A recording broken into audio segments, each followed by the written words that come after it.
might not always feel comfortable, but it could save a life. Here's a way to start a conversation. Your family is going over to your neighbor's home for dinner for the first time.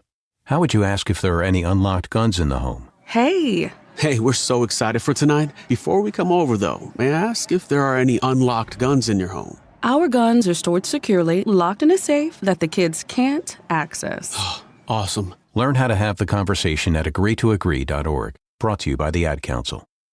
Wherever there's a need in our communities, there's a United Way, improving lives so everyone can thrive. Where more people can gain access to healthcare and nutritious food for their tables. Where more community members can benefit from financial education and get connected to local resources for housing support. And where children are given more chances to reach their full potential. Community is where we find our strength and where we share our hope. United is the way. Visit unitedway.org. Milwaukee Black Talk lives here on 101.7 FM and 1510 AM, W269DL Milwaukee, and WGKB Waukesha. Outstanding. Girl, you knock me out. Exciting. You make me wanna shout. Happy Friday, Milwaukee. What's up, Truth Nation? It's your girl, Jazz Tyler, and you have officially tapped in. I hope you all are well and had an amazing week this week. As we head into the weekend, make sure you be safe. Make sure you loving up on your people and doing what it is that you're supposed to do to prep for next week. I'm excited today. I feel outstanding, hence. Shout out to Zech for playing that. That's one of my favorite songs. Today I feel very outstanding. I feel like my affirmations for today is I can do it. If you are listening, whatever it is you're going through, whatever it is that's happening in your life, you just have to remind yourself that you can do it. You are doing your best, right? You can only do what you can do. And that's okay. Even if no one else understands it, that is all right. Today, we are talking the blueprint, legacy, relationships, believing in yourself. And later on at the 5 o'clock hour and 6 o'clock hour, we got some Milwaukee legends who will be joining us, Shamrock and Cuckoo Cal, as well as Ricky Blow is going down. I'm excited. I've known all of them for many, many years. They are family to me. They are people I love, and I cannot wait for you guys to really, really get some stories that has not been made public, some information, some knowledge, some wisdom. Again, we got Shamrock, Cuckoo Cal, and Ricky Blow who will be joining us at the 5 o'clock and 6 o'clock hour. Listen, I know that the air has been crazy, right? The past couple of days. I mean, it's so bad for people like me who have asthma, or if you have any type of autoimmune issues, lupus, all of that type of stuff. It really, really, really affected me horribly yesterday. Like I couldn't stop coughing. I could barely breathe walking outside, and all of those fumes entering into your lungs, and they telling you to wear a mask, but it still seems not to work. So whatever it is, especially if you have those issues, make sure that you are doing what you need to do to stay safe from all of this. It's no joke. It looked like Gotham City outside yesterday. It was horrible. So glad that the skies are a little bit clearer now. Again, we are talking the blueprint, legacy, relationships, and believing in yourself. One of the questions that I want to pose to Truth Nation today is, who told you that you couldn't, right? Who was the person that told you you wouldn't be able to accomplish whatever it is that you're trying to accomplish? Some of the biggest dreams die because somebody else convinced us that they were impossible, right? Maybe it was a teacher, maybe it was friends, maybe it was family, maybe social media. But at the end of the day, it's up to you to determine whether they are right or not. Who told you that you couldn't? And what happened after you proved them wrong? 833-212-1017. Listen, a person like me, I love when someone doubts me or someone tell me that I can't do something because it puts the battery in my back and forces me to do whatever it is that I know I can do. Since I was a child, I've had great aspirations for myself. I always tell my students and my children to never stop dreaming. Those dreams are the very things that's going to help us become successful, especially when you have people around you who speak about what you can and can't do. And a lot of times, I've been having this conversation with my loved ones lately. A lot of times when someone is telling you that you can't do something, it's because they are projecting their own fear onto you. That vision God gave you wasn't a conference call. They're not supposed to understand what it is that you see. They're not supposed to understand what it is that is inside of you. If you so happen to have people around you who do understand, that is just icing on the cake. But at the end of the day, there are some people who feel like you can't do whatever it is that you were called to do. And a lot of times they won't come out and say, you can't do that, or that's impossible. They'll do it in other ways, right? These are the indicators and the things that you have to pay attention to. Whenever it is something you want to do, no matter how small or how great it is, it comes out in different forms. It may be a joke. It may be discouragement. It may be someone telling you all of the things that's wrong as to why you can't do whatever it is that you want to do. Oh, man, I'm trying to do this. Listen, I'm trying to open up a bit. Man, listen, right now, they ain't got no funding. Then they saying this and they not doing. I don't want to hear none of that. I don't want to hear why I can't do whatever it is that I know I can do. Right? And these are conversations that is difficult to have with those type of people because they don't have the motivation or determination to do it for themselves, let alone to support you for doing whatever it is that you want to do, right? So again, we just have to be mindful when it comes to that, when it comes to the people who we are around who are consistently telling us what we can't do, right? I was just talking to one of my students today. Xavier, shout out to Xavier Crawley. She's an amazing singer, an amazing young lady, an amazing student. And I see something in her that someone seen in myself at her age. And that person believed in me more than I believed in myself. And the conversation I had with her today was, stop dimming your light. That's what I've been getting told all week. You can do whatever it is that you want to do, right? You have full control. You get to dictate it. It doesn't matter if someone else comes along, your friends, your teacher, your family, whoever it is. Your circumstances and your environment does not determine what it is you're supposed to do and who it is that you are supposed to be. So oftentimes, again, when people tell you, how you gonna do that? Sometimes you don't know how, right? That's always my answer. What you mean? How you gonna do that? I don't know yet. I don't know, but God gave me the vision. There's a vision there, which means that whatever it is I need, as long as I am in the proper alignment, is going to attract to me. I don't have to have all of the answers. I don't have to know how it's going to start and how it's going to finish. I just know whatever it is I put my mind to, whatever it is I want, I'm going to get it. And if I don't, it just simply means that it wasn't meant. But at least I tried, right? A lot of times we allow people to talk us out of whatever it is we're supposed to do because of fear. Just because they doubt don't mean that you have to doubt, right? Remove all doubt. There is literally nothing that is impossible as long as you apply yourself. I am a living witness. I promise you. There's so many people who they've never come out and say, you can't do that, but they've done it in other ways. They've discredited, they sabotage, they find a way to say all of the issues and what the problems are. But my faith in myself and my faith in my God is so much more bigger than anyone who's going to sit and tell me to my face what I can and can't do. I can do whatever I want to do, and so can you. You can do whatever it is that you want to do, even if it does not make sense to people. And another thing, maybe it's not meant for you to announce whatever it is you're trying to do so that you can avoid the doubt that comes from other people.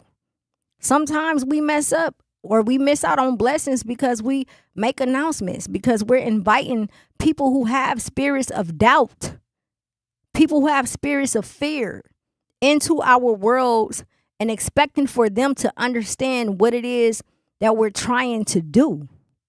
Again, if they understand, that's just icing on the cake. But for the most part, there should not be anyone in your life who can sit in your face and tell you that something is impossible because it did not work for them, or because they don't have enough faith in themselves that it can happen, right? You have to dream so big that it scares you. Literally. I've dreamt some things that I couldn't even imagine that I ended up doing, right? Since I was young. All I did was dream. I want to do this. I want to be around this type of environment, these type of people, this line of work, so on and so on. As long as it's in my head and I see it, I know for a fact that I can turn that thought into a reality. It does not matter who believes in me. It does not matter what they have to say at the end of the day. There is not one person on this earth who can tell me what I can and can't do. You don't have to believe in me. You don't have to understand why I'm doing what I do, but you will respect it. You will respect it. Today, we are talking about the blueprint, legacy, relationships, and believing in yourself, right? Who told you that you couldn't? Who told you that you couldn't be whatever it is you wanted to be? Was it your teacher? Was it your friends? Was it your family? Was it social media? Who was it that instilled this fear in you to make you believe that you aren't who you know you are? A lot of times people will do that. They will try and push you away from whatever it is that you have going on because they know who you are. They know that you don't know who you are. So the important thing is to make sure you stand at 10 toes in whatever it is that you want to do. Remember who you are in that moment and never give up. Never stop. Do whatever it is that you feel like you need to do in order to accomplish whatever it is that you need to accomplish. There were so many people around me when I was younger who allowed me to make mistakes. There was a lot of people around me who was telling me that when I wanted things to go a certain way, they didn't listen to me. They didn't understand it because they couldn't see it, and because they had fear that either it wouldn't work or they knew it would work and they wouldn't receive the credit for it. So then they began to try and make me feel like what I know will work won't work. No. All of the downloads, all of the thoughts, all of my creativeness, everything I get comes from me sitting in solitude. It's direct. It's not me leaning on my own understanding. And it has to be the same thing for you. You can't understand what's in my mind because it's not for you to. You're not a part of my mind. You can try, but you'll never understand to exactly what it is I'm thinking and why I'm thinking it, because that is for me only. That is for me only. We want to hear from you, 833-212-1017. Who told you you couldn't, and what happened after you proved them wrong? Are you really, really leaning into the fear that people instill in you because they don't want you to become who you know you are?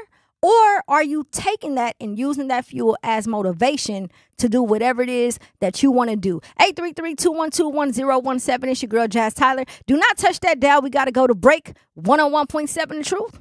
Life's better with Drive My Way from American Family Insurance, because we know it's more than just a car. It's your escape pod, your adventure mobile, your memory maker. And we help protect the dreams that drive you. Personalize what you pay for auto insurance and you could save between 10 and 35%. American Family Insurance. Get a quote and find an agent at amfam.com. Products, pricing, and availability vary based on the way you purchase insurance and by state. Unsafe driving behaviors may increase your rate. American Family Mutual Insurance Company, SI, and its operating companies, 6000 American Parkway, Madison, Wisconsin. In Milwaukee County, equity means making sure everyone has a real chance to thrive. That's why the Milwaukee County Office of Equity works to help remove barriers, strengthen community connections, and support fair access to opportunities across Milwaukee County. Want to learn what they do, explore resources, or find ways to get involved? Just search Milwaukee County Office of Equity online. Milwaukee County Office of Equity, advancing equity for all Milwaukee County residents. For more information, search Milwaukee County Office of Equity online. Are people around me safe when I vape? Science does not support that belief. Exhaled vape emissions linger in the air, affecting indoor air quality and bystanders in the same space through secondhand exposure. Vaping emissions can also accumulate on clothes, hair, dust, and furniture, leading to exposure risks to bystanders of all ages. And vaping around a pregnant person can lead to serious health impacts on fetal and childhood development. Enough with the puff. Learn more at ul.org/vaping. My mom has decided to learn to paint, and she's good. My dad's now into creative cuisine, and I've already put on 6 pounds. Learning new things comes with age. My mom, she started forgetting my name and what we're talking about. Forgetting well-known things doesn't. Memory loss may be a sign of Alzheimer's disease. Early detection gives you and your loved one time to plan for the future. Learn the warning signs of Alzheimer's at 10signs.org. Brought to you by the Alzheimer's Association and the Ad Council. The possibility of lung cancer can be pretty scary, especially if you're one of approximately 8 million current or former smokers at high risk. That's why SaveByTheScan.org wants you to know that now there's a breakthrough low-dose CT scan that can detect lung cancer early, and it only takes 60 seconds. You stop smoking, now start screening. For an easy quiz to see if you're eligible, visit SaveByTheScan.org. It could save your life. SaveByTheScan.org is brought to you by the American Lung Association's Lung Force Initiative and the Ad Council.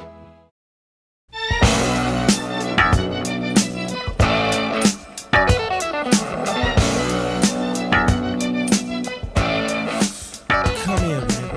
101.7 The Truth. It's your girl, Jazz Tyler. Truth Nation. We high off life today. Yes, indeed, especially with all that smoke outside. Listen, shout out to all of our listeners. Shout out to the chat. Shout out to the entire Truth Nation. Today we are talking about Blueprint, the Blueprint, legacy, relationships, and believing in yourself. And the question I pose to you all today is, who told you that you couldn't? Some of the biggest dreams die because someone else convinced us that they were impossible. Maybe it was a teacher, maybe it was family, maybe it was friends, maybe it was social media. But at the end of the day, whoever told you that you couldn't do whatever it is you want to do, prove them wrong. Prove them wrong, right? I am the type of person, I love when someone doubts me, when someone think that I can't, that their fears and whatever they have inside of them is going to affect me. Let me show you why it's not. Let me use that motivation and that doubt and that fear as a battery in my back to do whatever it is that I know I can do. Because half of the time they know who you are, you just don't know who you are. So it's not necessarily that they're fearful that you can't do it or that they necessarily believe that you can't do it. They don't want you to do it because they know. They know that once you get that motivation and that determination and put your mind to it, that you'll be able to prove to them that you can. And then that will then remind them of why they haven't been able to be successful. We have a caller on the line. Brother Love, are you there? Yes, I'm here. How you doing? I'm doing good. Thank you so much for tapping in with us today. How are you? Oh, I'm feeling amazing. You know, on this Confession Friday, I want to say you're doing such a wonderful job and you're right on point. I just want to confess and, you know, from just being jealous hearted. Mm-hmm. You know, and just having just being jealous of people's spirit because I can't do, you know what I'm saying, accomplish my dreams or do what I want. But listening to you, I'm learning to have faith in myself and believe in myself. Am I right? Yes. And I just want to just say thank you so much and God bless you. And keep up the good work. You're doing a wonderful job. Thank you so much. Thank you so much, Brother Love. You have a great weekend as well. That's what we're here for.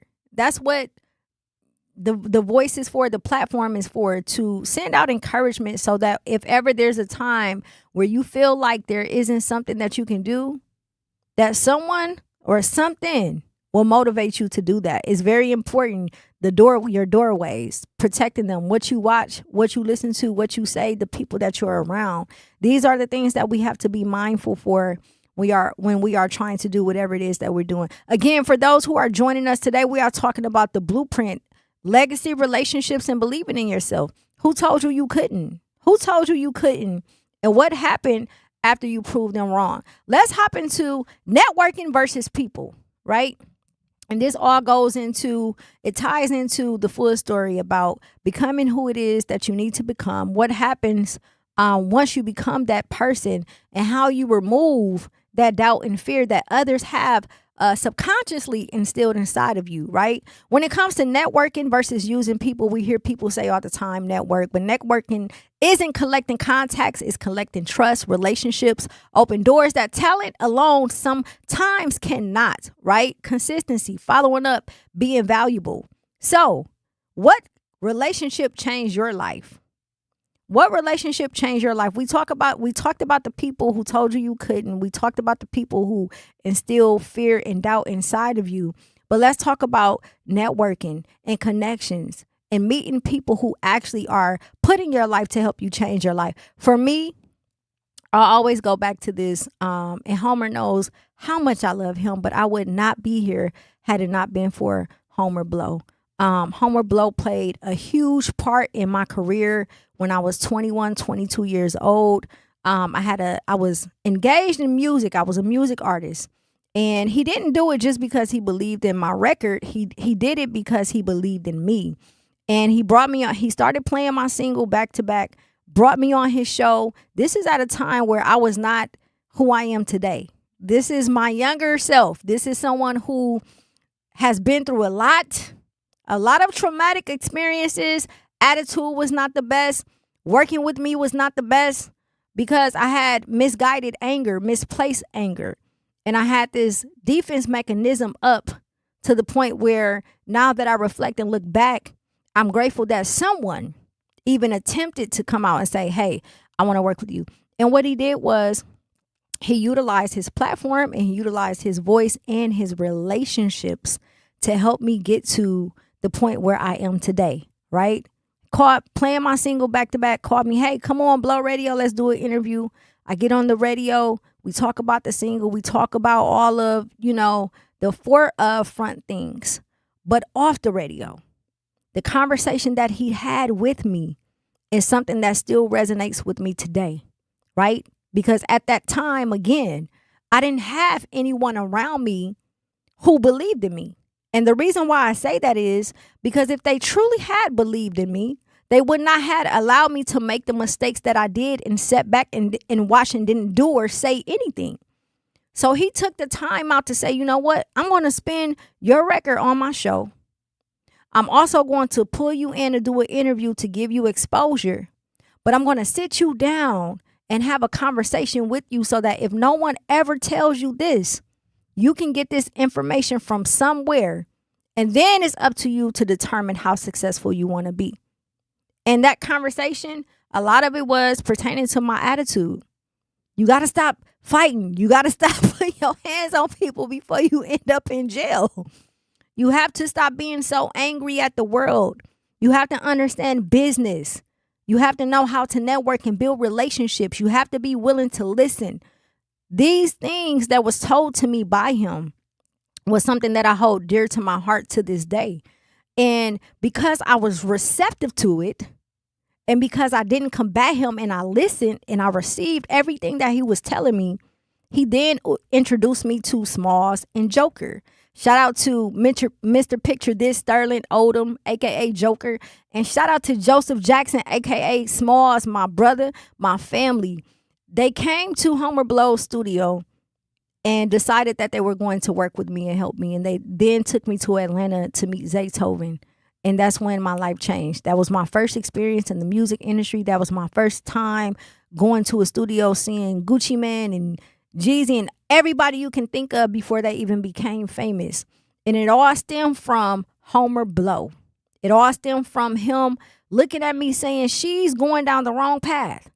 But I believe in her enough and I care for her enough to pull her to the side at this young age to make sure that she has the relationships and the knowledge that she needs in order to be successful. And that's a part of networking, right? That's a part of relationship building. You want to be able to build relationships with people who can then refer you to someone else who can also add benefits to whatever it is that you're trying to do and whoever it is that you are becoming. Homer Blow changed my life. That relationship changed my life. He gave me an opportunity to become someone other than what my community suggested that I should be, right? Other than my circumstances, other than my reality, my environment. He put me in a position based off of that, and I began to build a relationship with him. So now it's, hey, if I have advice, if I have something going on, whatever it is, you want to have someone like that in your corner, which is why, again, networking is so important. Networking is extremely important. And while we're talking about music, I never took the time to publicly acknowledge and shout out Smalls, Joker, and Zech, for real, because I was a child. I was young. I was 21, 22, right? Self-sabotaging, self-destructing. And they still took a chance on me based off of Homer Blow, based off of that relationship. And then I began to build relationships through the industry and throughout the industry just from that one interaction. I started to learn how to maneuver in the industry, right? I was going back and forth to Atlanta. Smalls and Joker was making sure that I was doing what I was supposed to do. Hey, we believe in her. She want to work with you. Pull up at the crib. Hey, it's a beat on. Go down there and rap. I remember sitting in the studio with him, and he said, these 3 guys right here, they about to blow. He was talking about the Migos. He was working with everybody before they hit and became who they were. And that work ethic, me being in that environment at that age, that work ethic, him believing in me, them believing in me, them pushing me to become who it is they know I could have became, and who it is that I did become, was everything that I needed, right? And that was all built off of networking and having the conversations and the relationships that's needed in order to be successful. The relationship with Homer Blow changed my life. My relationship with Ray Nitty changed my life. Ray Nitty is the first person to take me on the road with him. He showed me what tour life was. He showed me how to get in the studio. He showed me how to handle business. He showed me how to delegate. He showed me how to have artists and people under him. He showed me the business side of music when I was 22 years old. And he didn't have to do that. And because he did that, I began to build a relationship with him in which, to this day, it's a referral process. This is who I rock with. So if you need something, call me. I'm going to link you with them, right? And the beautiful thing about people that want you to succeed is that there is no gatekeeping on resources. There's no gatekeeping on information. There's no gatekeeping on relationships. Because they want you to win, they don't stand in the way. And these are some of the relationships that has changed my life tremendously, right? Which is why I'm so big on networking. I'm so big on networking. We got to go to break. When we come back, we're going to talk about networking versus using people, right? We know what it means to network, but what does it mean to not use people, but to misuse people and cover it up as networking? We want to hear from you, 833-212-1017. Who told you that you couldn't?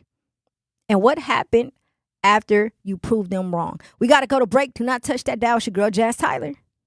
At UW-Milwaukee, students don't have to wait until college to start building their future. Roar Ready lets students K through 12th grade join in hands-on programs across campus. From science and tech to arts, sports, and more, students try new things, meet new people, and build skills that matter. Programs are led by UW-Milwaukee faculty, staff, and current students. And it's easy to register online. Get started today at uwm.edu/roarready. UW-Milwaukee. Roar Ready. Your child's future starts here. Reading aloud to children sharpens their listening skills, expands their vocabularies, and nurtures a lifelong love of reading. That's why Reading is Fundamental, the nation's leading children's literacy nonprofit, offers free monthly read-alouds by popular authors through its Rally to Read program. Visit rallytoread.org to watch the read-alouds and discover exciting reading activities for school and home. Visit rallytoread.org today. We asked parents who adopted teens to share their journey. When I met both of them, it was like my missing pieces were found. Like it was just like an instant, these are my kids. If you're considering adopting a teen, just do it. Kids need families. I don't care the age. Everybody deserves a family. Learn about adopting a teen from foster care. Visit adoptuskids.org to learn more. A message brought to you by Adopt US Kids, the U.S. Department of Health and Human Services, and the Ad Council. Not completing high school is more of a social thing than it was an academic thing. Even though all these years have passed, I still had that longing to have my diploma. At age 30, Carissa finished her high school diploma. If you're even considering getting your high school diploma, you can do it. No one gets a diploma alone. If you're thinking of finishing your high school diploma, you have help. Find free adult education classes near you at finishyourdiploma.org. That's finishyourdiploma.org. Brought to you by the Dollar General Literacy Foundation and the Ad Council. Hear that? That's the sound of your life. Perfectly imperfect. Beating in rhythm to the world you've created. But every time you drive after drinking, the music gets drowned out. Your life sounds pretty great. Don't let a buzz ruin it. Buzz driving is drunk driving. Don't drive buzzed. A message from NHTSA and the Ad Council.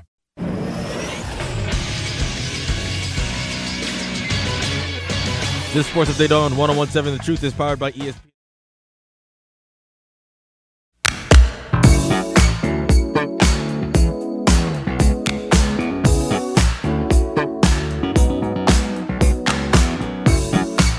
Happy Friday, Truth Nation. It's your girl, Jazz Tyler, and you have officially tapped in. Do not forget to like and subscribe our YouTube channel, as well as follow us on social media, Instagram, 101.7 The Truth, as well as tap in MKE. That's TAPINMKE. Today we are talking about the blueprint, legacy, relationships, and believing in yourself, right? Who was it that told you that you couldn't? Who told you that you couldn't, and what happened after you proved them wrong? 833-212-1017. Before we went to break, we were talking about relationships that have changed your life, networking versus people. And I was giving an example on a couple of people who actually happen to be my colleagues. Homer Blow and Ray Nitty played a significant part in me becoming who I am today. Homer put me to the side at the young, tender age of 22 and told me that I needed to change my attitude and that I have something worth living for.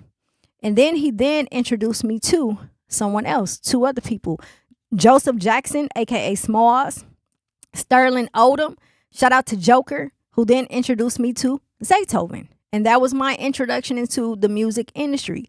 And because I had that conversation with Homer Blow, because he seen something in me, he began to connect me with people that he knew would take care of me. And same thing with Ray Nitty, right? First person to take me on tour, first person to show me how to run a label, first person to believe in me. Till this day, that's my brother. He plugged me with connections, same here. Whatever it is that both of them need, I'm there. One call, David Gruber, one call, that's all. But those relationships changed my life. And when we talk about networking versus using people, one call, that's all.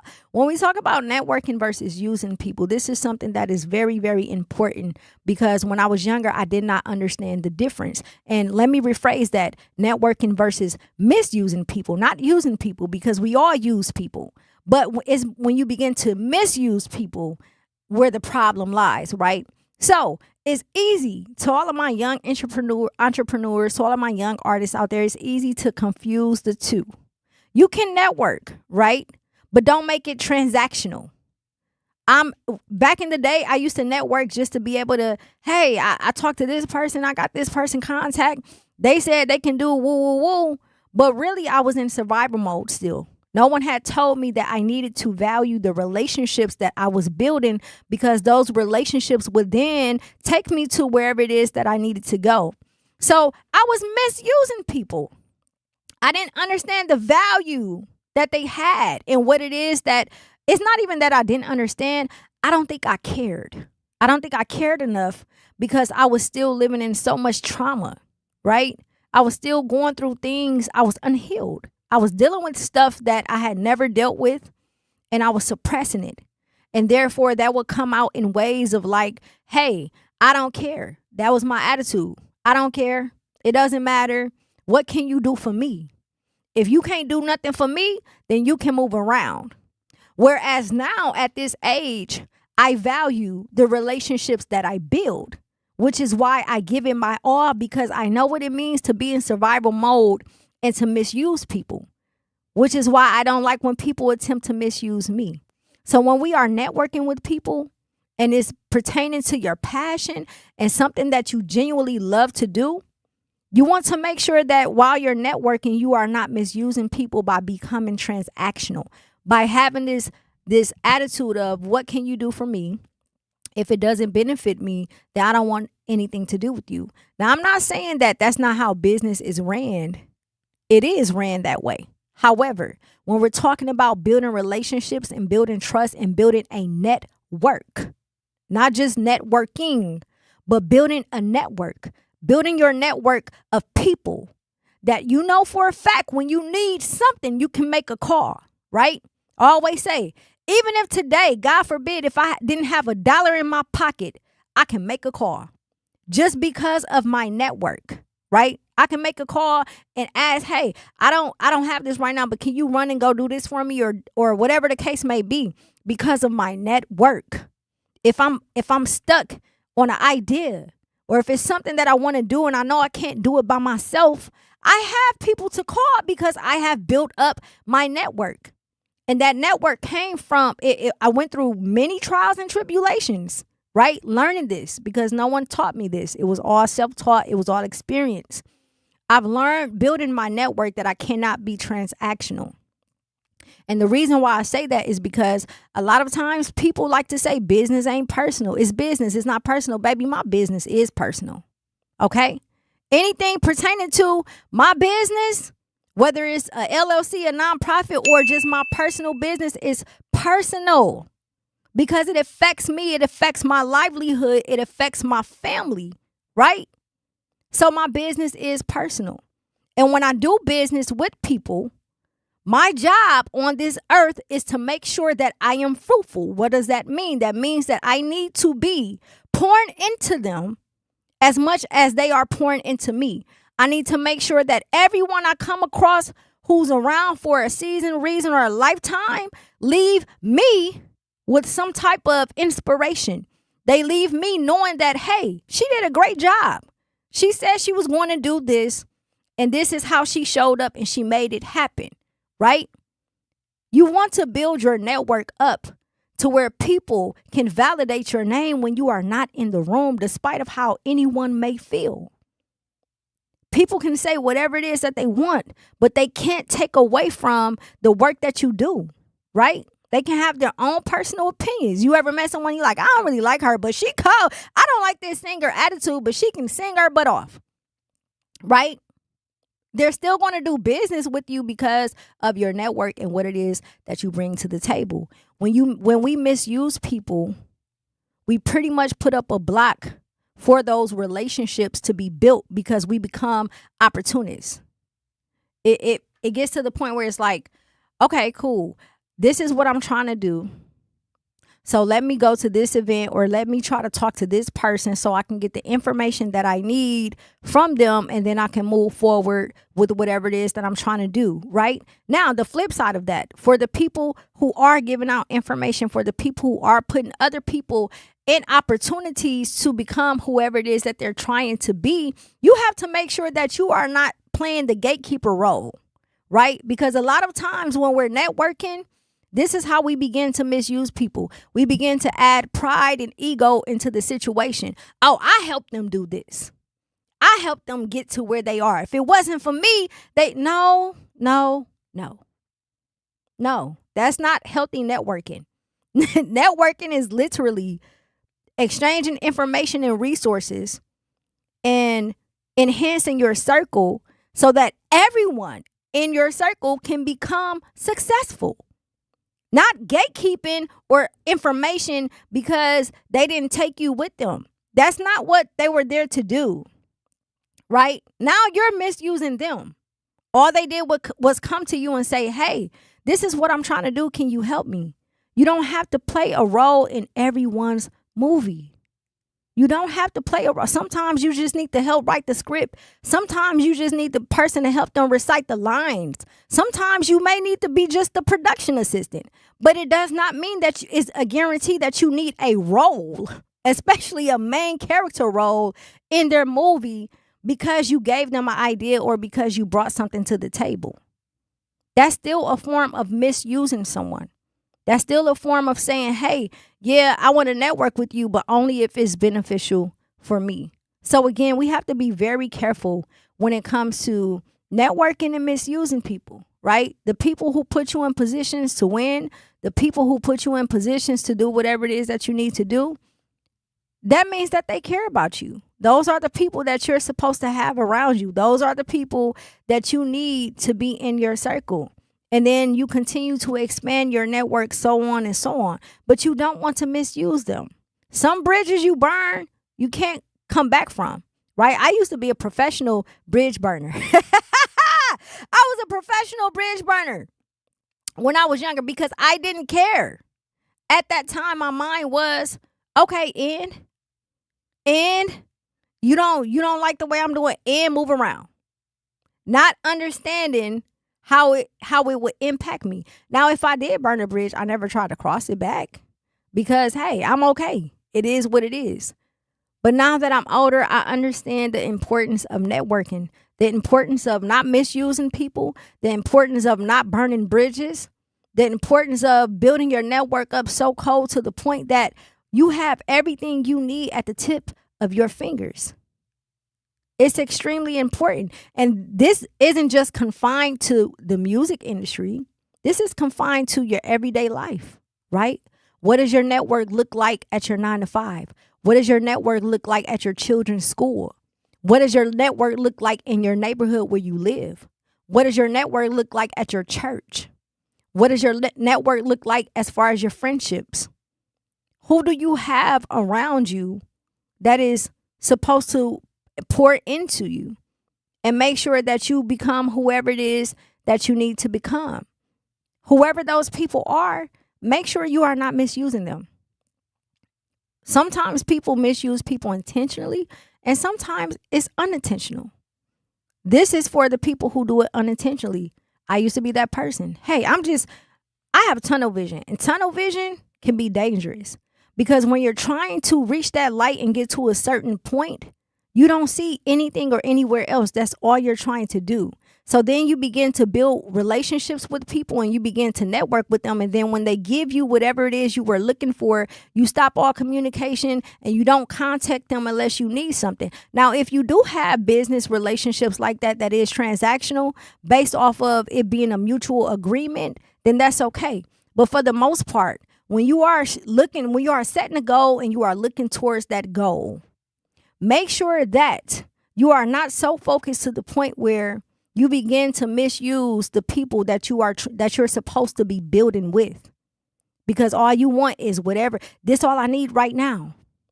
I'm trying to build this puzzle out, and this person has a piece, and this person has a piece, and I can see the full puzzle in my mind, but I need each piece in order to do it. You have to take those pieces and still keep them, because just because they have one piece don't mean that they don't know where the other pieces are. You still have to keep them around and make sure that the information that you're receiving isn't transactional. We got to go to break. It's your girl, Jazz Tyler. Do not touch that dial, 101.7 The Truth. Doctors Without Borders is delivering life-saving medical care where it's needed most in communities around the world. From bandaging war-wounded patients in Sudan to providing clean drinking water in Haiti, we're in more than 70 countries worldwide, bringing patients from sick to recovering, from emergency to aid, from crisis to care. This life-saving care is made possible by a global movement of supporters like you. Thank you.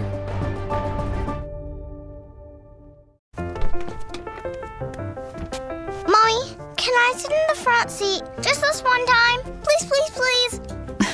No, not yet. But why? Because I love you, and you're just not ready yet. Now, get in the back so I can get you in your car seat, please. Putting your kids in the right seat for their age and size is an act of love. Check that your kids are in the right seat at nhtsa.gov/the right seat. Love protects. A message from NHTSA and the Ad Council. In sitcoms, when someone has a problem, they just blurt it out and move on. Well, I lost my job and my parakeet is missing. How was your day? But the real world is different. Managing life's challenges can be overwhelming. So, what do? We get support. The Huntsman Mental Health Institute and the Ad Council have mental health resources available for you at loveyourmindtoday.org. That's loveyourmindtoday.org. See how much further you can go when you take care of your mental health. For 250 years, our armed forces have bravely served America. Wounded Warrior Project honors that legacy by supporting post-9/11 service members and veterans like Anthony, a Marine who was injured by a roadside bomb in Afghanistan. They carried me through my injuries, not just my physical, but my mental. And seeing other vets doing the same thing helped me tell myself, hey, you can do this. Join us in honoring warriors at woundedwarriorproject.org/America. In the United States, a vehicle is stolen every 31 seconds, about as long as this message. Luckily, you can take a few easy steps to protect your car in the same amount of time. Remove your valuables, roll up your windows, don't leave your car running unattended, lock your doors, and take your keys or fob. If you have information about a crime, call the police. If you suspect insurance fraud, also call 800-TEL-NICB. A public service message from the National Insurance Crime Bureau. I always had to be so good, no one could ignore me. Carve my path with data and drive. But some people only see who I am on paper. The paper ceiling, the limitations from degree screens to stereotypes that are holding back over 70 million stars. Workers skilled through alternative routes, rather than a bachelor's degree. It's time for skills to speak for themselves. Find resources for breaking through barriers at tearthepaperceiling.org. Brought to you by Opportunity at Work and the Ad Council.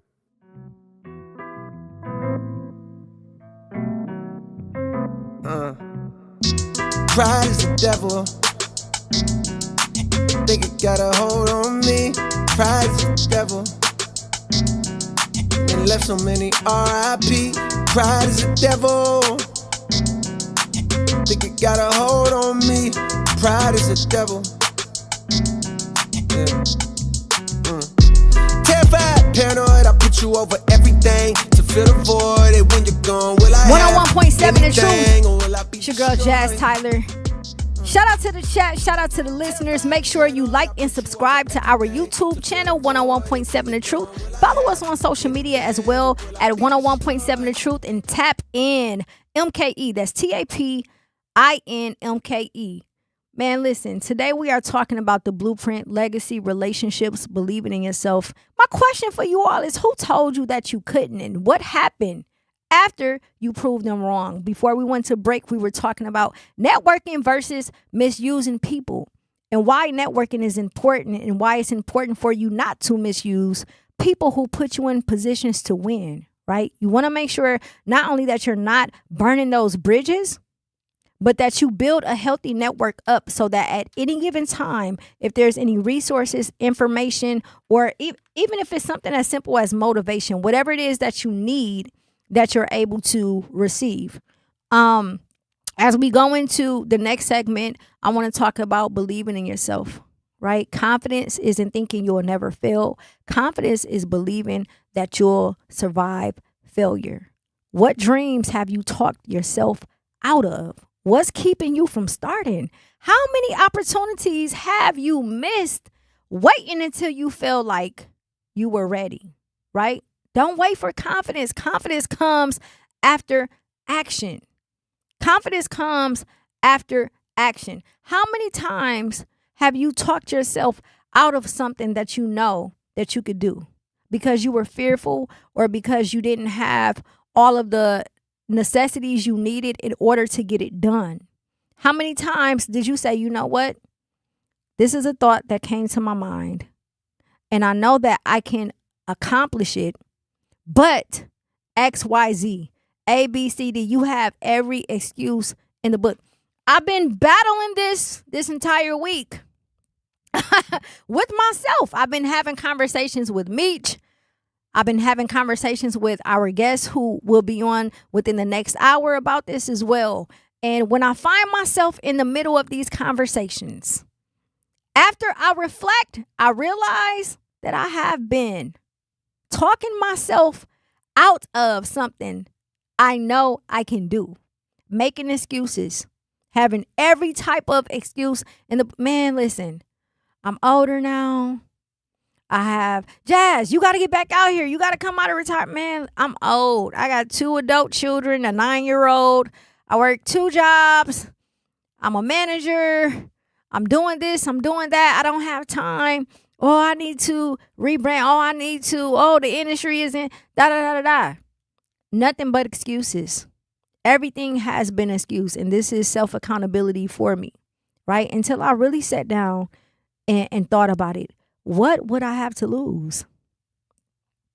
What have you been talking yourself out of? And what are you afraid of? I asked my student today because I had to ask myself this. Are you afraid of it actually happening?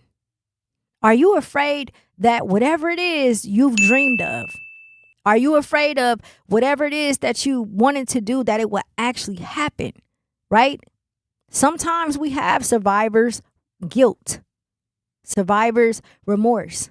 Sometimes we are fearful that something we want to do will happen, and then it's like we can't bring everybody with us, or things will begin to change. Maybe they're supposed to. Maybe the way that it is now is not how it's supposed to be, and that's why everything that's happening in your life is happening the way that it's happening, right? We cannot continue to talk ourselves out of something that we know we're supposed to do. It's okay to be selfish in that moment. It's okay to say, hey, you know what? What if I just try one time? What is it going to hurt? What am I going to lose other than something I know I can go and get back? Right? I know I can go and make this money back, that I'm going to invest in this. I know that the only thing you can't get back is time, but make the time well worth it. I know I can get this money back, that I'm going to invest in this business. I know that I can get this, my determination and motivation will never leave. So what good does it for me to sit here and talk myself out of doing something? Remind yourself that you are all you got. Even if you have a support system, we came in this world by ourselves and we're going to leave by ourselves. You should have no doubt and no fear about whatever it is that you need to do in order to move forward. Stop talking yourself out of things that you know you can do and that will be beneficial for you, right? You are gatekeeping yourself. You are setting limits on yourself. What is it that's keeping you from wanting to start? Is it because you didn't have enough people pouring into you? So what? Pour into yourself. There literally is no excuse as to why you can't do whatever it is that you wanted to do. Let me ask y'all something. How many opportunities have you missed waiting until like you was ready? Till you felt like you were ready? I can't count on 2 hands, right? I know throughout the 38 years I've been on this earth. Well, let me subtract maybe 30 years, right? That I've been on this earth when it comes to opportunities and situations that was sent to better me. I know for a fact that I have missed them because I feel like I wasn't ready. And I have to constantly remind myself, if I wasn't ready, God wouldn't have never sent it to me. Right? We talked about this earlier this week. This goes back to preparation. You're never going to fully be ready for anything because you don't have the experience yet, but you have the preparation. It's just like going to college. You want to go to college to be a doctor? You've never operated on anybody, but while you're taking the 4, 6, 8, 12-year courses and classes, you are gaining that experience. You are preparing to be that doctor so that when it's time for you to go in that operation room, you have the preparation to lean on, right? You have everything that you have learned up until this point to get you to be able to carry out your duty, your job. You're never going to fully be ready to do anything until you do it. I'm not ready. Oh my gosh, I asked Mech. He'll tell you how many times, Mech, I said, I'm not ready. Man, just do it. Like, what are we even talking about here? Just do it. You're never going to fully have everything you need in order to get something done. That's the purpose of doing it. You won't have it until you do it. So stop missing opportunities because you feel like you aren't ready. If you weren't ready, the opportunity would have never landed on your doorstep. If you are not ready, the opportunity would never have presented it itself. You are ready more than you know. You have I guarantee you, if you think of one situation right now, if there's anybody out there who has an opportunity, but they're afraid to take it and they don't understand why, I want you to sit back and reflect and think about everything you've been through that has prepared you mentally, physically, spiritually, and emotionally to get you to the point to where you like, you know what? I can do this. Oh, this is why that happened. This is why this took place. Because it was all preparation for me to be able to do whatever it is that I want to do. Stop standing in your own way. Stop limiting yourself. Stop limiting yourself to the point to where you feel like you can't move forward. The only thing you can do is prepare and stay ready so that you don't have to get ready, so that whatever comes along, that you're able to push your doubt and fear out of the way and step into it. Step into it wholeheartedly. Step into it with confidence. Hey, listen, I don't have all of the money to start this business. I don't even know where I'm going to get the vendors from. I don't know where the storefront is going to be. I don't even necessarily know anything about business taxes, whatever it is, right? But the first thing I'm going to do is research. The first thing I'm going to do is find a mentor, someone who excels in entrepreneurship, and start to ask questions. I'm going to do everything possible to make sure that I can step into what I want to step into, right? Whether I'm ready, I'm going to get ready. If I'm not ready and the opportunity is there, then get ready. Get ready. Step fully into it. Instead of psyching yourself out, man, listen, the greatest advice somebody ever told me was don't let nobody trick you out your spot.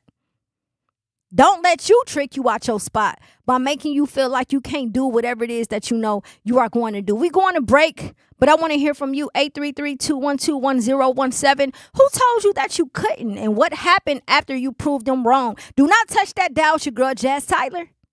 At Milwaukee College Prep, we believe brilliance lives in every child. Here, students are challenged, supported, and celebrated every single day. With small class sizes, dedicated teachers, and a proven track record of academic excellence, MCP is helping Milwaukee kids reach their fullest potential. Enrollment is still open for grades K-3 through 8. Apply today. Give your child a school where they'll thrive. Visit mkuprep.com or call today. Milwaukee College Prep, brilliance lives here. For 75 years, the Muscular Dystrophy Association's voices have thundered through the halls of Congress. For 75 years, we've willed the impossible into existence. For 75 years, the MDA community has pushed the science, shifted the narrative, and established the field of neuromuscular medicine. And until that day when this is all a thing of the past, you couldn't stop us if you tried. Join us and celebrate 75 years of breakthroughs at MDA75.org. I'm Chris Jackamick. I served in the United States Air Force and I deployed 3 times. So in 2017, I was serving as an Air Force First Sergeant. Our motto in that role is my job is people, everyone is my business. But unfortunately in that year, I would lose my own brother, Lance Corporal Adam Jackamick, to suicide. The majority of veteran suicides are from guns. I store my weapons securely, not only for myself, but for my family. Store all your guns securely. Help stop suicide. My service never stops. Brought to you by End Family Fire and the Ad Council. And here's Heather with the weather. Well, it's beautiful out there, sunny and 75, almost a little chilly in the shade. Now, let's get a read on the inside of your car. It is hot. You've only been parked a short time and it's already 99 degrees in there. Let's not leave children in the back seat while running errands. It only takes a few minutes for their body temperatures to rise, and that could be fatal. Cars get hot, fast, and can be deadly. Never leave a child in a car. A message from NHTSA and the Ad Council. Babes, what are you doing? What? I'm just mowing the lawn. No, it's blazing hot and dry out here. Don't you remember? Smokey Bear says, Avoid using power equipment when it's windy or dry. Where'd you learn this? Oh, it's on SmokeyBear.com with many other wildfire prevention tips. Right. Thanks, honey bear. 'Cause remember, only you can prevent wildfires. Brought to you by the USDA Forest Service, your state forester, and the Ad Council. When a warrior faces adversity, he fights through it. He finds a way. Freedom isn't free. Rolling strong. Belief. Believe you can, and you will. Wheelchairs for Warriors provides mobility solutions to veterans and first responders injured in the line of duty. Join the mission and visit wheelchairsforwarriors.org. Here's the deal. We gotta set ourselves up. See, retirement is the long game. We gotta make moves and make them early. Set up goals. Don't worry about a setback. Just save up and stack up to reach them. Let's put ourselves in the right position. Pre-game to greater things. Start building your retirement plan at thisispretirement.org. Brought to you by AARP and the Ad Council. Milwaukee Black Talk lives here on 101.7 FM and 1510 AM, W269DL Milwaukee, and WGKB Waukesha.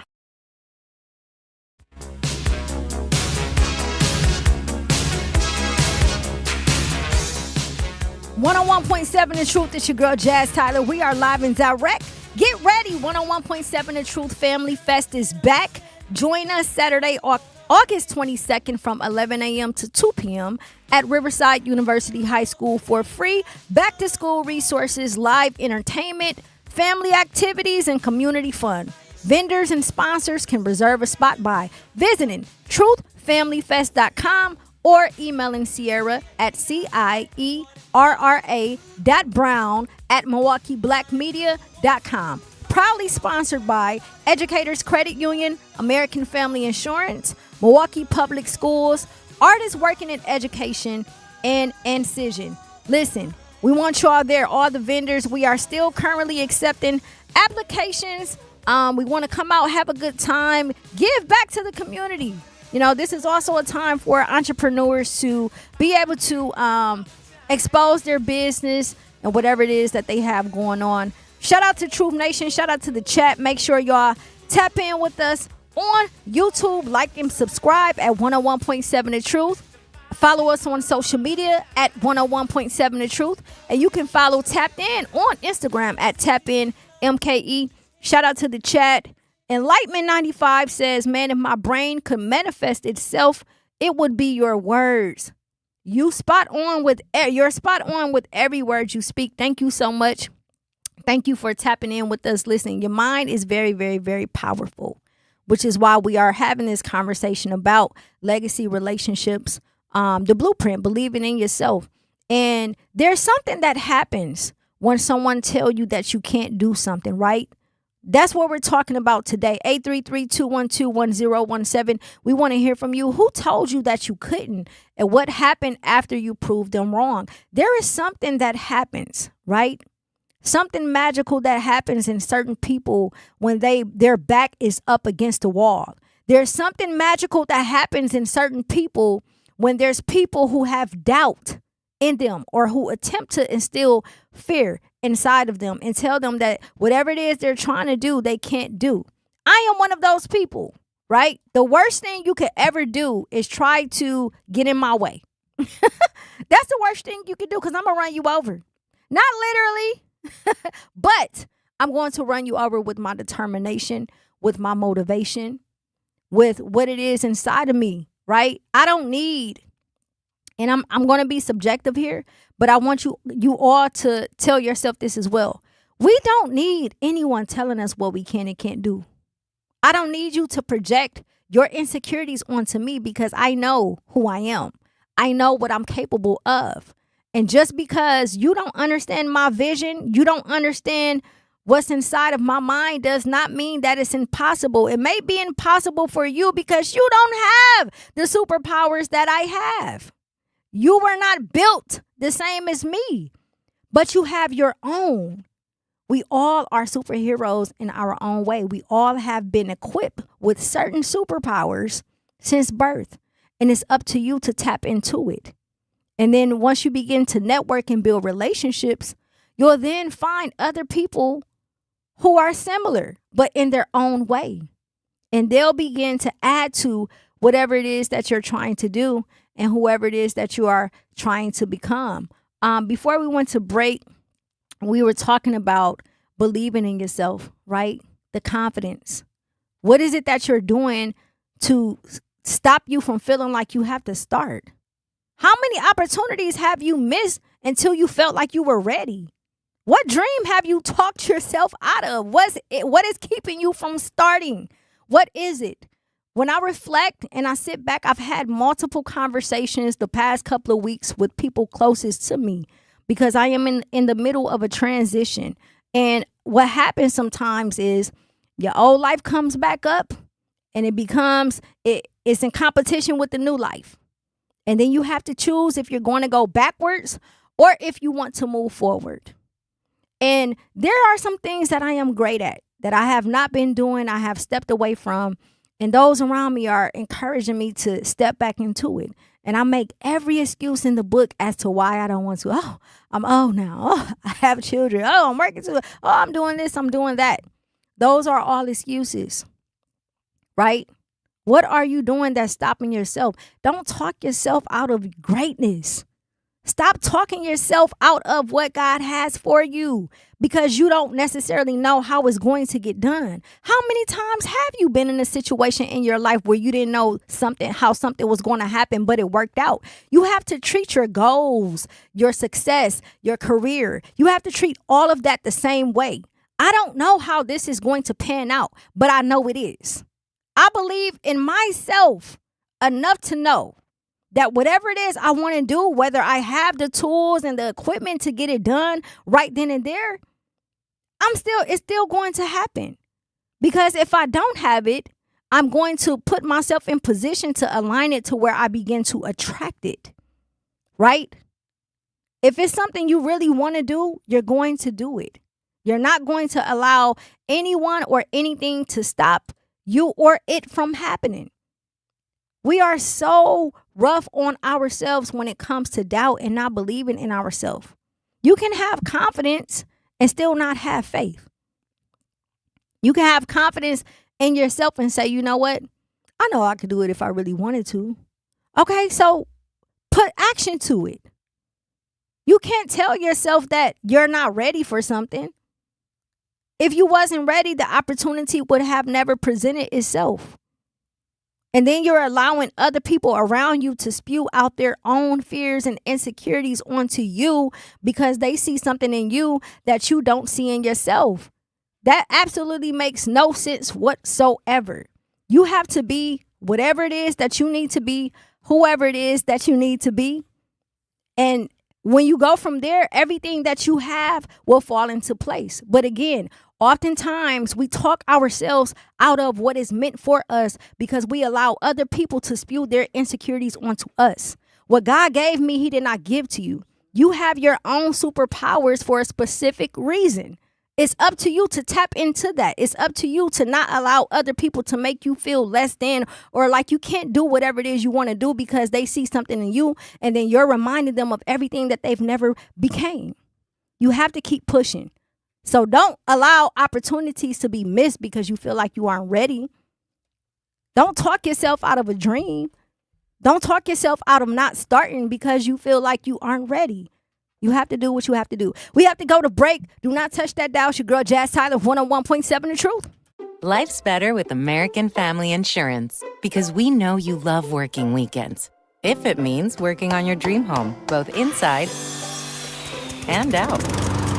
And we're here to help protect those dreams so you can enjoy peace of mind. Save up to 40% when you bundle home and auto. American Family Insurance. Get a quote and find an agent at amfam.com. Products, pricing, and availability vary based on where you purchase insurance and by state. Some exclusions apply. American Family Mutual Insurance Company, SI, and its operating companies, 6000 American Parkway, Madison, Wisconsin. For 75 years, the Muscular Dystrophy Association's voices have thundered through the halls of Congress, For 75 years, we've willed the impossible into existence. For 75 years, the MDA community has pushed the science, shifted the narrative, and established the field of neuromuscular medicine. And until that day when this is all a thing of the past, you couldn't stop us if you tried. Join us and celebrate 75 years of breakthroughs at MDA75.org. You can't buy a best friend. You can love them, walk them, pet them, and care for them, whether they want you to or not. You can take a picture or 50. You can fly to the moon, travel the world, or just stay in bed. You can't buy a best friend like that, but you can adopt one. There are millions of pets waiting for a best friend just like you. Help us save them all at bestfriends.org. Talking about guns with others might not always feel comfortable, but it could save a life. Here's a way to start a conversation. Your family is going over to your neighbor's home for dinner for the first time. How would you ask if there are any unlocked guns in the home? Hey, we're so excited for tonight. Before we come over, though, may I ask if there are any unlocked guns in your home? Our guns are stored securely, locked in a safe that the kids can't access. Awesome. Learn how to have the conversation at agreetoagree.org. Brought to you by the Ad Council. Wherever there's a need in our communities, there's a United Way. Improving lives so everyone can thrive. Where more people can gain access to healthcare and nutritious food for their tables. Where more community members can benefit from financial education and get connected to local resources for housing support. And where children are given more chances to reach their full potential. Community is where we find our strength and where we share our hope. United is the way. Visit unitedway.org. Are people around me safe when I vape? Science does not support that belief. Exhaled vape emissions linger in the air, affecting indoor air quality and bystanders in the same space through secondhand exposure. Vaping emissions can also accumulate on clothes, hair, dust, and furniture, leading to exposure risks to bystanders of all ages. And vaping around a pregnant person can lead to serious health impacts on fetal and childhood development. Enough with the puff. Learn more at ul.org/vaping.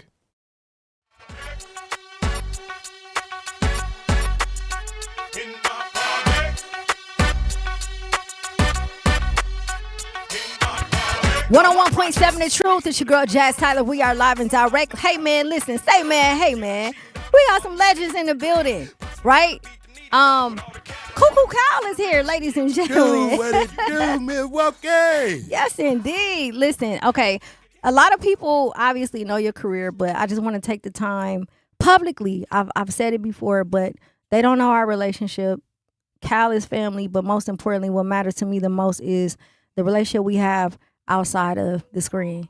The being able to call someone when you need to talk or whatever and just provide that motivation and that focus so that they can get to wherever they need to go. I watched you throughout all these years. You are my GOAT. You are the city GOAT. And ain't no artist here ever been able to do what you have do despite of opinions. My niece. Send me a cash shot.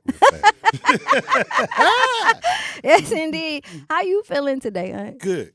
Feeling remarkable, man. It's a beautiful day. Besides all this smoke coming from Canada, you know what I'm saying?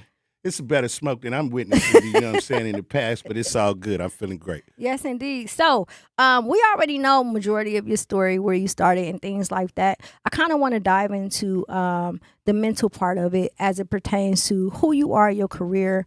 When we call you a legend, because you are a legend, right? How do you feel? Do you embrace it, or do you still feel like you're chasing something bigger? And you said the mental. I said, damn, man, I'm just going to get away from it. Ooh, no, you good. All right. But now I'm starting to embrace it. You know what I mean? You know, it really ain't about me no more. You know, it's about trying to set an example for other people in the industry and the youth. You know what I'm saying? Yes. And I'm starting to get into a little bit more into that, man. You know, I think I get my real flowers. Yeah. That way. Yeah, absolutely. Yeah, I'm a witness. You came to Howard Fuller School, rocked out with the kids. The kids were excited. These kids was born in 2012. So the fact that they knew who Cuckoo Kyle was like mind-blowing. Not that they shouldn't, but it just warmed my heart, right? It means that you're doing whatever it is that you're supposed to do. We've known you had a career that has went up and down. I don't like the term of the downfall of, because you ain't never fell off to me. You are you. You're the GOAT. You keep rising. You keep coming back doing what you're doing, right? So with that being said, was there ever a moment when nobody believed in your vision except for you? Yeah, right now. Nah, I just, you know what I'm saying? When I first started out, it wasn't, it was just music. You know what I'm saying? I wasn't thinking about no business, you know what I'm saying? Putting no record on the radio or none of that, man. It was just, man, the love for music. Yeah. Man. Like I've just always had a love for music, man. And I'm a good-hearted person, man. Yeah. Yeah. So y'all give me my money. No, for real. For real, especially when you put so much work into it. Today we were talking about the blueprint, networking, relationships, things of that nature. What relationship changed your life? This man right here sitting next to me, DJ Extra Large. What's in up, the building Extra from the Large? Bay. What's up? Yes, indeed. How did that come about? How did that change your life? I went out to do a show out in the Bay many years ago, and I ran into E40. As soon as I walk in the hotel room, man, my phone rung, man. I was like, I ain't getting nobody. They don't even know my room number yet. Yeah. And E40, you know what I'm saying? That's his city, you know what I'm saying? He knew I was in town, man, and he asked me to come do a song with him. But anyway, to speed it up a little bit, I got into a little something with somebody, man, and I think I'd already met Lodge, and I had to call him to come bail me out. Some fun. And he showed up, you know what I'm saying, Johnny on the spot, Jimmy Johns, you know? But, yeah, he's, you know what I'm saying, he's worked with a lot of artists, you know what I'm saying, from Tupac to Snoops to Spice One, you know what I'm saying? He did all that Welcome to the Ghetto back in the day, the Bay Area, Too Short, E40. And, man, it's been my road dog, man. You know what I'm saying? And we back at y'all. Listen, I had the pleasure of meeting XL last year. I was visiting home on my way to move to a different city, and so was Unc. And we ended up on the same flight at the same hotel, and XL was there too. And I was like, this has to be divine intervention, right? Welcome again back to Milwaukee. Come up to the mic a little bit. Thank you. How you feeling? I'm feeling great. I got my man with me, you know. Yeah. It's family situation, so I'm feeling great. You know, Milwaukee is my second home. Yes, indeed. You know? So what's your take on what Cal just said as far as the relationship and how you changed his life? I mean, I just feel like, and I'm taking it somewhere, I feel like God takes me where I'm needed. Yes, absolutely. I've been with Spice, Snoop, 40, Short, Dog Pound, everybody in this life. At times when, when you need that rock, I'm there, whether it's music, whether it's an ear to talk to or a shoulder to lean on, whatever it is. Yeah. You know?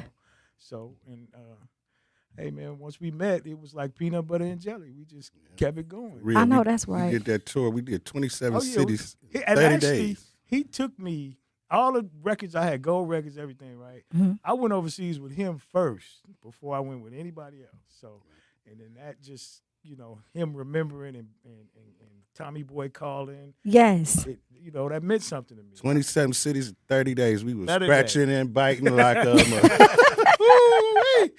So when we're talking about relationships, right, and we're talking about networking, what is one thing that people misunderstand about building relationships? Yeah, that is very, very important right now. I'm like, I'm reloaded, you know what I'm saying? And I'm starting to rekindle a lot of old relationships. You know, I planted the seeds a very, very long time ago, you know what I'm saying? Mm-hmm. And to be able to reach back, you know what I'm saying, to work with some people that's, here to help for me, you know what I'm saying? The Tony Drapers, you know what I'm saying, from Suave House. And you know what I'm saying? Just to be able to reach back to people is a beautiful thing. So you always want to establish good relationships. Absolutely. You got your manager in the building, Sean. Yes, you ain't out of here, man. What's wrong with you? Yes. What's going on? What's the word? I'm blessed. How did this come about? May I announce this? Yes. So we have a new label. It's called More Money Music. Let's go. More Money Music. I'm always down to get more money. See me? Sean Moore is my new manager. He's been standing on it. He's the maid. I'm talking about within a month, man. He's created so many opportunities for me. It don't make no sense. For the both of us. Yep. Some opportunities for real. Y'all look for the movie. My project's coming real soon, man. I hate to leave that. You the first one. You the first one to get that. You the first one to get that. That's exclusive. First one to get Oh, that. man. Come on. They know now. You That's the first one to get it. exclusive. I did that because you my niece. I did that because you my niece. We wasn't going to tell nobody else now. Listen, we just say, don't tell nobody. Don't tell nobody. Keep that on the lock. Hush. Don't tell nobody. So, Sean, how do you feel taking on this role? How has it changed your life? honestly, I like challenges. Yeah. You know what I mean? Somebody asked me, what don't I do? Yeah. I told them lose. Come on now. You know what I mean? And that's my brother. Yes. That ain't my friend. That's my brother, man. Yes. And when he asked me, I told him, yeah, we gonna do it. You know what I mean? I got your back, bro, and I got your front, right? Ain't no more taking advantage of nothing. Mm-hmm. You know, we gonna keep it strictly business. Yeah. We got some structure, Yeah. right? We got a foundation. Yep. And we gonna knock them doors back off the hinges because he deserves it. Absolutely. You know what I mean? And we got a team now, Jazz. You know what I mean? And we always looking for good people to join that team because, you know, being an organizer and my background, I know what it means to have a strong team. Yes. Right? That support is needed for my brother. Yeah. Right? And we gonna support him. We gonna fight with him. Yes. And the rebranding. Crazy. Watch the rise of this Crazy. Phoenix. Come Watch on the now. rise of this Phoenix. Crazy. That's how it's supposed to be. Let me ask you something, Unc, right? Your style is so different, right? There's literally no one on this earth who sounds like you. How much work went into you becoming that, right? To where you're separated from every other artist that sounds alike. I have to give thanks first and foremost. I don't believe I ain't said this just to give glory to God. And then my mama, you know what I'm saying? I guess that's where it come from, you know? I don't know, man. I remember I used to be back in high school, man. It was the team of girls, man. We just be ribbing each other, man. I remember this one girl say, wow, you sound like you singing an opera or something. Your voice so, you know what I'm saying? Then I started rapping. Then once I started listening back to myself, like I do kind of got like a different sound. You know what I'm saying? Yeah. Yeah. Listen, is what it is. So, I want to touch on, I know you got to get out of here real quick, but I want to touch on the younger generation and you. Again, we know what it means to give you your flowers. We know what it means to support you. Do you feel like the younger generation of artists coming from Milwaukee is supporting you? Yeah. Yep. I just did a song recently with a Big Frank. You know what I'm saying? Go. Me and Baby Drew. Plan to do with something with Steve the Stoner, man. I respect all the Chicken P. He always been down with my man Black. Shout out Blackout. Yeah. Black for Blackout Records. Yeah, man. I mean, I ain't got no beef, man. I'm looking to support any artist out of Milwaukee, especially the youth, man, because I know how it is, you know what I'm saying, when I was younger trying to get in the game, man. There's a lot of older artists who are online complaining constantly about the new music, and I feel like we go through this every generation. How do you set yourself apart how do you show up for the younger artists, even if you don't understand what their genre of music is? Man, just get behind them. When it's somebody turn, when everybody jump behind that one person, man, we can go, man. If y'all want to, man, you go out of town, man, you see people, man, from Atlanta, Jeezy and all them TIs, man, when they get out of Atlanta, man, they all is one, man. I done seen people from Milwaukee back in the day, man. We leave out of town and we still separated. Wait till we get back home to have the shootout. Yeah. Whatever, you know what I'm saying? But, man, it's just, man, you just got to get behind. If you see somebody hot, especially in our city, because it's going to open the door for you. But everybody, you know what I'm saying, kind of want to be up in the front. But everybody get their turn, man. You got to push somebody through the door, man. You got to help, people got to help other people get through that door, man. Absolutely. That's the main thing. So we can be recognized, so we can be looked upon. Yes. So in today's age, we know that the DJs, like we know the era that you guys come from and what you have done for us. But I feel like to a certain extent with streaming, with the syndicate radio, that is kind of fading out a little bit, not to its entirety, but can you just go into details, the importance of being a DJ and what it means to get behind an artist like Cuckoo and actually sell him so that the people can support him the way that they need to? I mean, the DJ is the foundation. It's just the groundwork.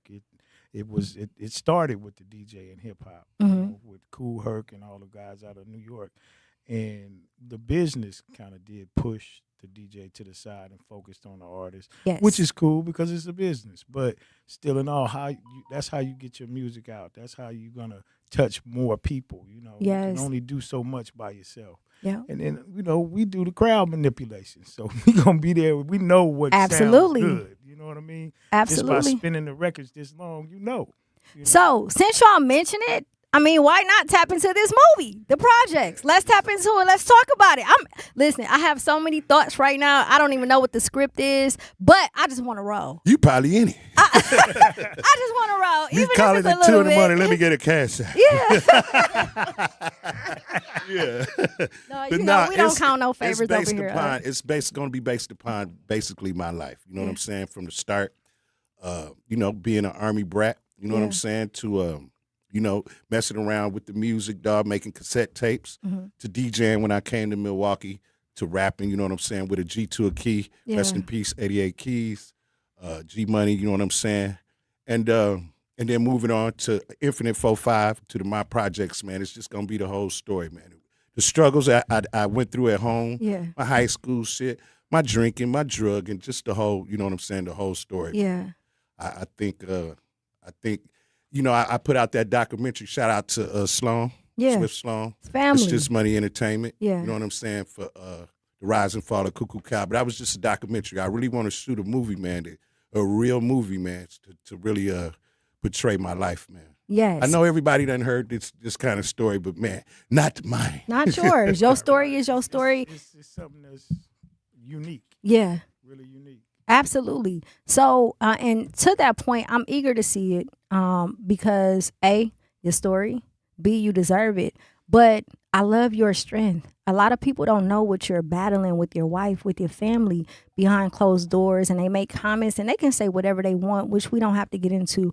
But I just want you to know that I admire your strength and I see how hard you try to keep yourself in position to where you can begin to have movies and things of that nature. So no matter what it is, no matter what you're battling, just keep going, for real. Keep scratching and biting. Keep going. You are inspiration for us all. Do y'all have any shout outs before y'all want to get out here? I just shout out the whole city of Milwaukee, man. Thank you. I appreciate this city, man. It's like my second home. Yes. Yep. Shout out. Yep. City of Milwaukee, man. There's so many people. We'd be here to New Year's. If you miss somebody, they go fill away. Yeah, I really got back to my roots in Milwaukee, DJing, everything. So it's like, it's therapy for both of us. Yes. So, y'all come check us out. Yeah. Where? Tonight. Where at? Diasporas. I DJ down there. Oh, what? Every Listen, Wednesdays and Fridays. That cigar lounge is insane. Yes. What time y'all there?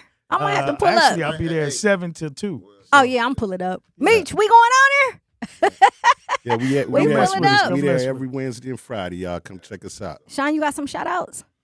Everybody, man. You know, I went through a lot a few years ago, and my family stayed with me. I mean, and you know, I love my city. Yeah. I really love my city, Jazz. Yeah. I mean, and we doing this because we want to open doors. So shout out to Milwaukee, man.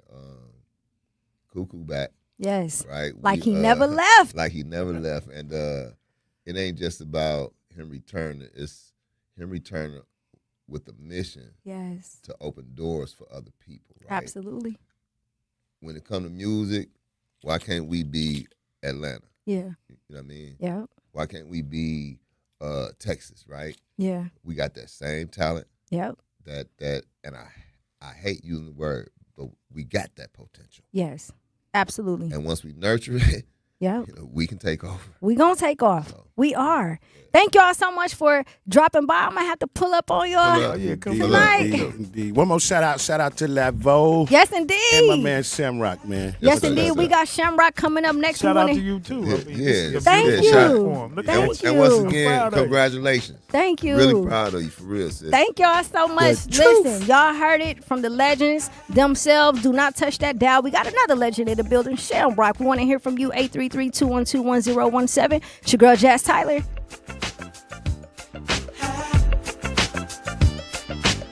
In Milwaukee County, equity means making sure everyone has a real chance to thrive. That's why the Milwaukee County Office of Equity works to help remove barriers, strengthen community connections, and support fair access to opportunities across Milwaukee County. Want to learn what they do, explore resources, or find ways to get involved? Just search Milwaukee County Office of Equity online. Milwaukee County Office of Equity, advancing equity for all Milwaukee County residents. For more information, search Milwaukee County Office of Equity online. My mom has decided to learn to paint, and she's good. My dad's now into creative cuisine, and I've already put on 6 pounds. Learning new things comes with age. My mom, she started forgetting my name and what we're talking about. Forgetting well-known things doesn't. Memory loss may be a sign of Alzheimer's disease. Early detection gives you and your loved one time to plan for the future. Learn the warning signs of Alzheimer's at 10signs.org. Brought to you by the Alzheimer's Association and the Ad Council. The possibility of lung cancer can be pretty scary, especially if you're one of approximately 8 million current or former smokers at high risk. That's why SaveByTheScan.org wants you to know that now there's a breakthrough low-dose CT scan that can detect lung cancer early, and it only takes 60 seconds. You stop smoking, now start screening. For an easy quiz to see if you're eligible, visit SaveByTheScan.org. It could save your life. SaveByTheScan.org is brought to you by the American Lung Association's Lung Force Initiative and the Ad Council. Reading aloud to children sharpens their listening skills, expands their vocabularies, and nurtures a lifelong love of reading. That's why Reading is Fundamental, the nation's leading children's literacy nonprofit, offers free monthly read-alouds by popular authors through its Rally to Read program. Visit rallytoread.org to watch the read-alouds and discover exciting reading activities for school and home. Visit rallytoread.org today. We asked parents who adopted teens to share their journey. When I met both of them, it was like my missing pieces were found. Like it was just like an instant, these are my kids. If you're considering adopting a teen, just do it. Kids need families. I don't care the age, everybody deserves a family. Learn about adopting a teen from foster care. Visit adoptuskids.org to learn more. A message brought to you by Adopt US Kids, the U.S. Department of Health and Human Services, and the Ad Council.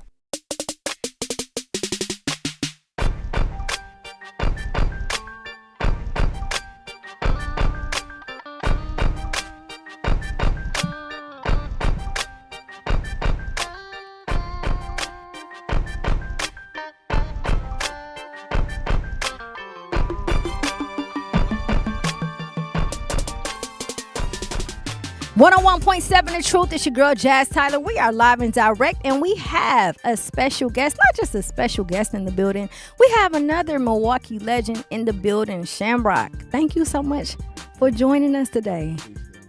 Thank you so much. How you feeling? Great. All right, let's get into it. So we were talking to Cuckoo maybe about 10 minutes ago.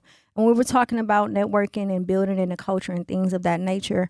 A lot of people are familiar with Milwaukee culture, but a lot of people are not. So I want to take them back to the beginning from your point of view, right? If you know, you know. If you was around back in the day, you know Troubled Souls, you know who was a part of it, you know the work that went in, you know Sham, right? You know what it is. Take us back to the beginning of the culture. You played a huge part in Milwaukee culture and the music culture overall. I want to start from the beginning. What did that look like? How did it happen? Wow. It was like put your mic up. Very, very kind of like competitive back then. You couldn't get a Baby Drew and a Cuckoo Cow to do no mixtape together in the beginning. You couldn't get them on the same project together. It was like, you know, back when you go like to like the breaking, we was looking for Turbo and Ozone with that cardboard underneath us trying to battle. Yeah. So it was a lot of that in the beginning. You can go back to like with DRE and, you know, Where's the P, and you can go all the way back. Yeah. It was always competitive to where like we wanted to battle. Yeah. What do you think is the difference from today's artists in Milwaukee and their culture as far as the grind, as far as the mentality versus your culture, your time, your generation? Even though it was competitive and it was more unity, it was more togetherness. It was more like, all right, y'all beat us today. Next week, I'm gonna get you. Yeah. You know, this today they take it. They can't take no L's. Yep. You know. Yeah.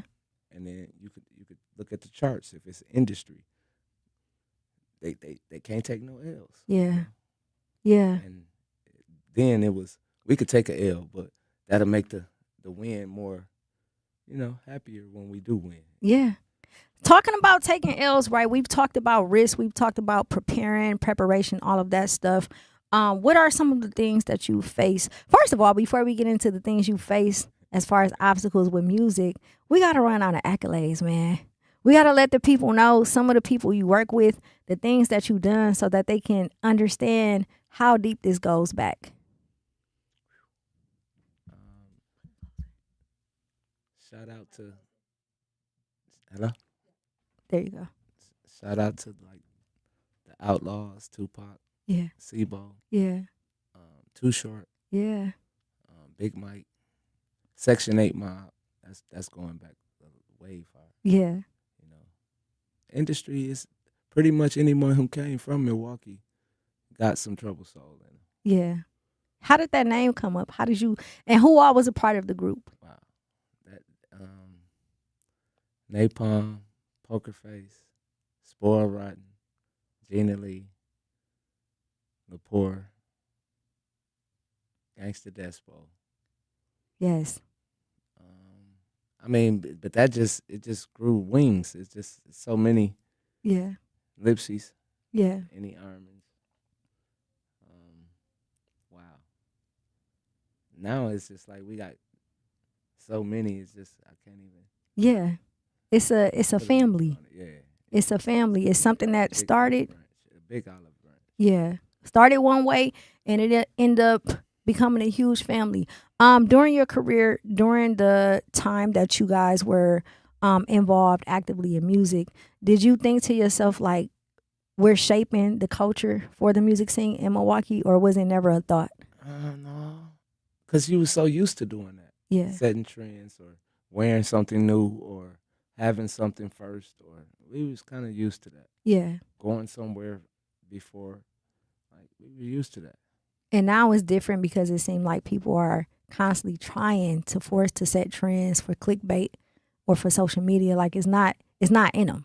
That's an error. Because see, if we had Facebook or, you know, the internet or whatever, we probably would have been worse. Yeah. You think so? I don't know. It's just like when we were doing the things that we were doing, we just didn't have the ammunition that these youngsters have now. We didn't have nothing. We had to make believe we had something. Yeah. Now they actually got it. Yeah. You know, they actually can order it right there and have it delivered. So when you were talking about they're afraid to take loss, why do you think that is? Why do you think that, or what happened? I know I'm leading with the W's. Yeah. Nevertheless, but it's sort of like an influence. It's taught. Mm-hmm. It's taught. A lot of these. Okay, it was taught back then, but it was taught with more love in it. Yeah. Now it's just get out my face. Yeah. You know, then it was get out my face and get out grown folks' business, and it was different. It was a reason for the get out my face. Now it's just get out my face. Yeah. And it's like it's taught to know love. It's taught. People swear they want $1 million and they can't even count to $1 million. Right. People swear that, you know, they're this intelligent and they don't know nothing. Yep. I mean, so back then you knew something because you had experience in it or you trusted who taught you. Now you can't trust nothing. A pair of lips will say anything today. Facts. 2026, they'll rock you to sleep. Facts. See you coming. Yeah. Looking for you. Oh, there go my lick right there. Yep. How important is it to take a loss? Depends on your age. Because now I can't afford no losses. Mm. I should have learned. Yeah. You know, so being a teenager, being a 27-year-old, being a 37-year-old, those are three different ways of looking at a loss. Mm-hmm. You know, especially if it's the same loss repetitively. Yeah. You go in the right store, but you're going down the same aisle and you're doing it. Go down a different aisle. Yeah. You can go in the same store, but just don't go down that aisle no more. Yep. Yeah, take the loss, but you got to learn that. Yeah, but learn from it. Yeah, I agree. I feel like dealing with my two teenagers, I was talking about it earlier this week. I feel like they become entitled because they're used to me doing everything or like trying to help them do everything. So whenever it's something that's not going their way or whenever they take a loss, they don't know how to respond to it. And I feel like that's a lot of the culture in general, especially in Milwaukee. It's a lot of youth running around here who are overly emotional because something isn't going their way. They haven't been taught to stand up for themselves in a fist fight. They rather pick up, you know, a gun and do whatever it is that they need to do. But I think that it is. One of the issues we have is everything is microwave. No one wants to see the process. They just want to see the finished product, right? What was it like for you to put in the work in that era? Before social media, before streaming, before all of that, we talking boots on the ground, we talking word of mouth, traveling, flyers, selling CDs and tapes out the trunk. You looked forward towards that because you didn't know the possibility of not having that. Yeah. You looked forward to it. So you didn't know no. I was raised in the South. When I came to Milwaukee, I had to learn the difference. I didn't know no better. I was country, you know. I was a country dude. I was scared to talk because they're going to rip you or talk crazy about the way you speak. So I didn't know no better. Yeah. You know, all I knew is what I know, you know. And so I didn't know that what I was doing was innovating. I didn't know what I was doing was inspiring. Mm-hmm. I didn't know no better. Yeah. So I can't describe anything other than doing my aspirations. You know, I didn't know no better. Yeah. Yeah. I didn't know no wrong or right to it. I wasn't trying to do nothing. I was just being what this say. Yes. Freedom. Being free. Absolutely. Being free. I know that's right. How do you feel about the state of the culture today in the city of Milwaukee? Okay. Not being a clown on the stage or being the person in the background. Not being someone with a hand up their back or the puppets on the strings. Yep. Not to knock those that have that engine behind them or something that they're working for. Mm-hmm. But just balance the two. Everybody got the artistry, but you don't got the business to it. Yes. Be more conscious of the business first. Yeah. Before you sign up for that. Yeah. You know? Do you think it's easier for today's generation of youth, as it pertains to the industry, to receive the help and the information for as far as the business? That's kind of hard to do. They don't listen. Yeah. And then it's like, okay, why you ain't there? If you know everything, why you ain't there? Yeah. These W questions are like, it's the truth. Yeah. So, I mean, just continue, stay down and continue. Absolutely. Be conscious of what you signed, though. You know. Yeah. And thoroughly look and thoroughly ask questions. Ask the questions, yeah. Even if they are the W questions. Yeah, you have to get them answered. Ask the questions. We got to go to break. Do not touch that dial. We got a legend in the building. Shamrock. It's your girl, Jazz Tyler, 101.7 The Truth. From office lunches to family celebrations, Cousin Subs has the crowd-pleasing catering you need. Choose from customizable party boxes, individual box lunches, fresh-baked cookies, and our classic party chips. Everything you need to satisfy any size group, big or small. Ordering is easy online or on the Cousins app, so you can focus on the fun, not the food. Cousin Subs, we believe in better. Natural gas is a clean, reliable, and convenient source of energy delivered directly to you through underground pipelines. The pipeline system has an excellent safety record, but there are clues that can help you identify a potential hazard. If you smell the strong odor of rotten eggs, hear an unusual hissing sound, or see blowing dirt or debris, it could be a natural gas leak. Leave the area immediately and call We Energies at 800-261-5325. We Energies. People you can trust. Energy you can depend on. Not completing high school is more of a social thing than it was an academic thing. Even though all these years have passed, I still had that longing to have my diploma. At age 30, Carissa finished her high school diploma. If you're even considering getting your high school diploma, you can do it. No one gets a diploma alone. If you're thinking of finishing your high school diploma, you have help. Find free adult education classes near you at finishyourdiploma.org. That's finishyourdiploma.org. Brought to you by the Dollar General Literacy Foundation and the Ad Council. Hear that? That's the sound of your life. Perfectly imperfect. Beating in rhythm to the world you've created. But every time you drive after drinking, the music gets drowned out. Your life sounds pretty great. Don't let a buzz ruin it. Buzz driving is drunk driving. Don't drive buzzed. A message from NHTSA and the Ad Council. Doctors Without Borders is delivering life-saving medical care where it's needed most in communities around the world. From bandaging war-wounded patients in Sudan to providing clean drinking water in Haiti, we're in more than 70 countries worldwide, bringing patients from sick to recovering, from emergency to aid, from crisis to care. This life-saving care is made possible by a global movement of supporters like you. Thank you.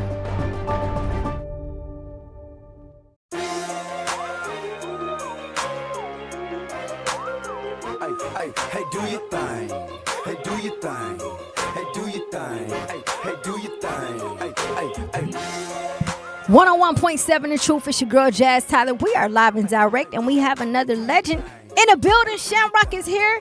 Ladies and gentlemen, today we are talking about the blueprint, legacy, relationships, and believing in yourself. Who told you you couldn't? Who told you that you couldn't do what you wanted to do? And what happened after you proved them wrong? So before we went to break, we were talking about the culture, the music, all of the above. But I want to take it a step further and dig into something a little bit deeper. As we're talking about networking and relationships, and then the importance of that, we also need to touch on the fact that sometimes we don't have people around us that need to be around us, right? How important is it to have people around you who are going to tell you the truth and not what you want to hear?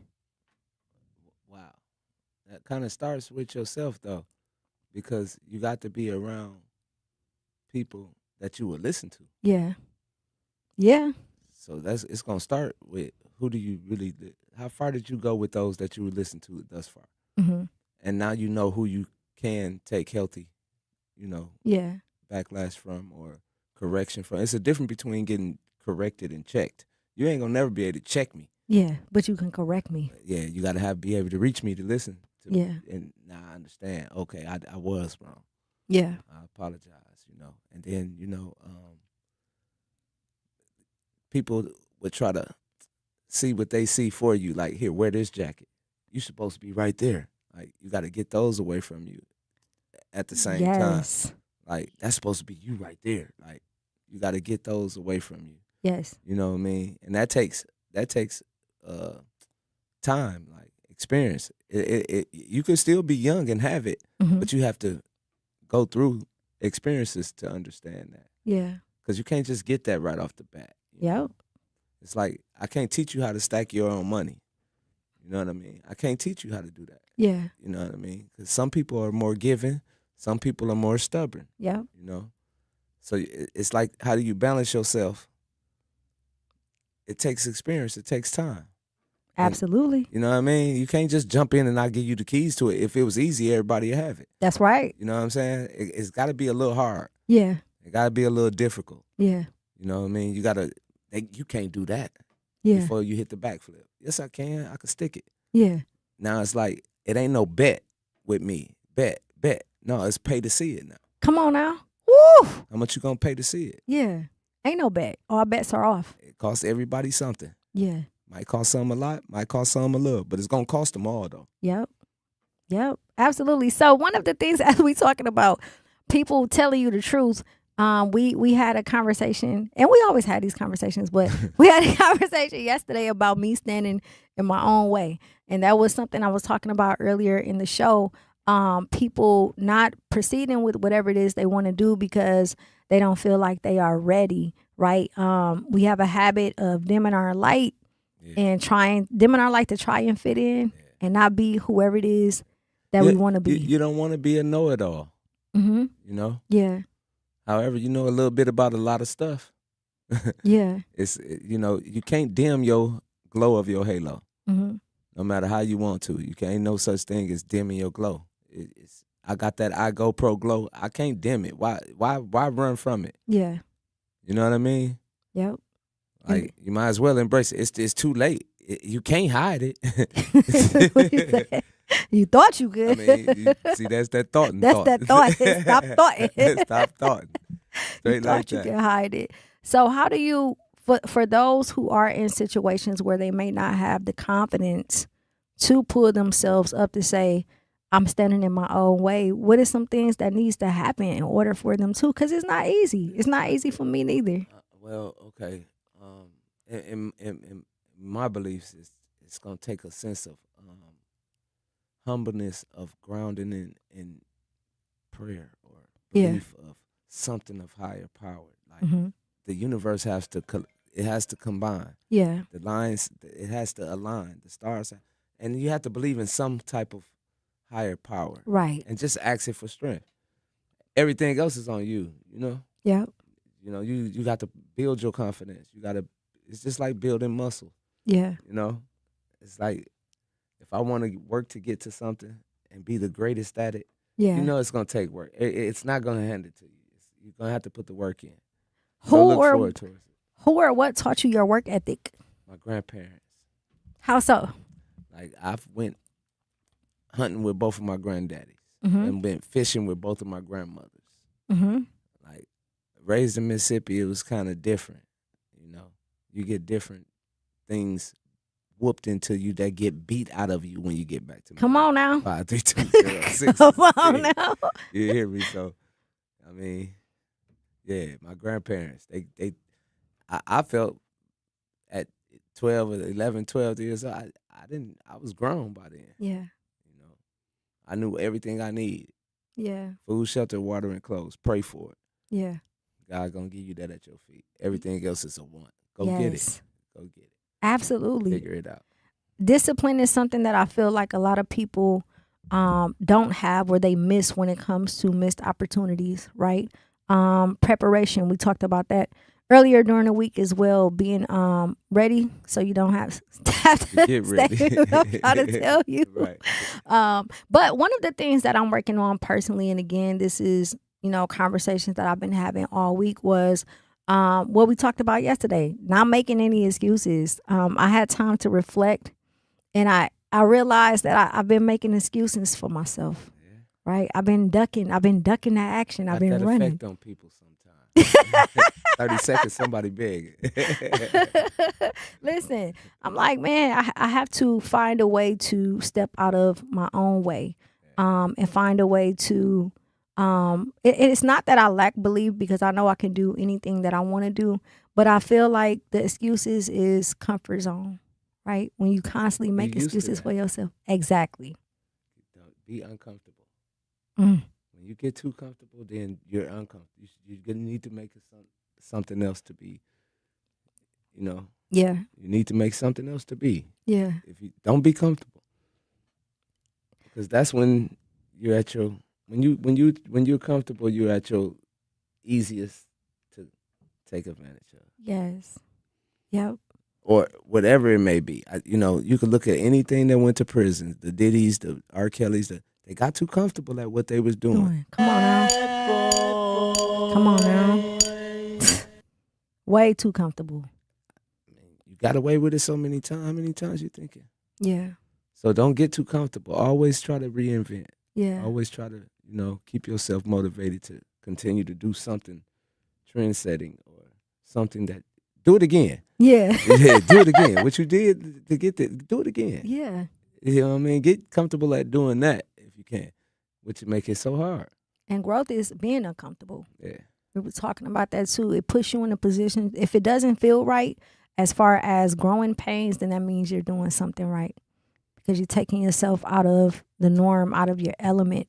And you are a person who have very, very great discipline, like physically, mentally, spiritually, emotionally. How does that happen? Like, how do you develop outside of what your grandparents showed you? What was it inside of you that forced you to say, you know what, I want to think this way? Because the people that know, you know. But for the people that don't know, you are really a genius. You gotta have a conscience. You gotta be tapped into something outside of you that's bigger than you. Yeah. You gotta have something to look forward towards, you know, that's bigger than you. Yeah. You know what I mean? Like, wake me up for the impossible. Come on now. They saying we can't. You can't. You believe that?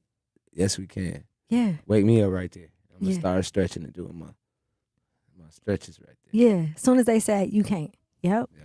Let me show you why I can.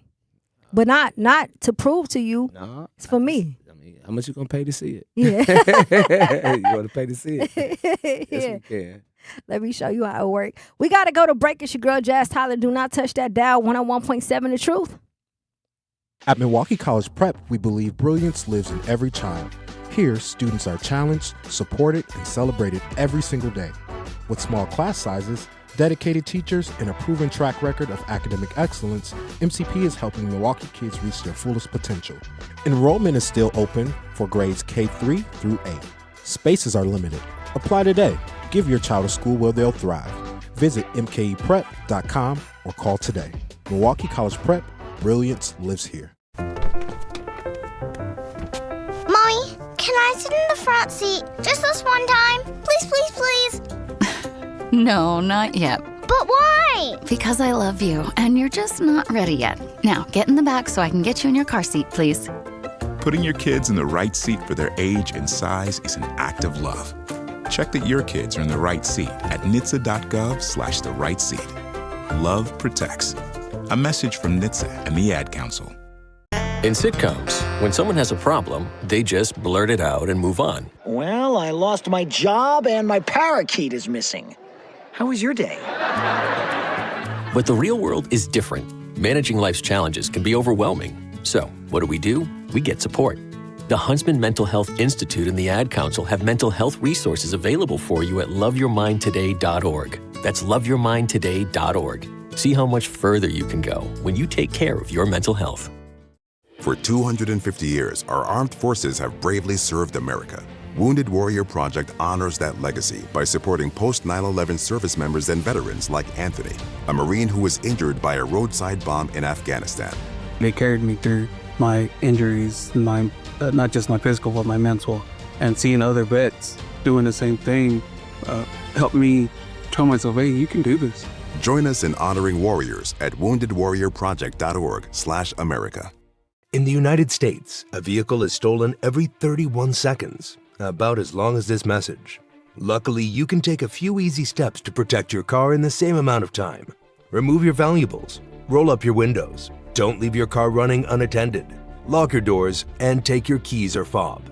If you have information about a crime, call the police.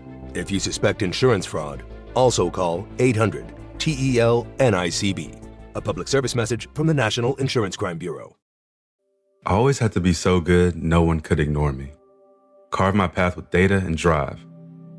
But some people only see who I am on paper. The paper ceiling, the limitations from degree screens to stereotypes that are holding back over 70 million stars. Workers skilled through alternative routes, rather than a bachelor's degree. It's time for skills to speak for themselves.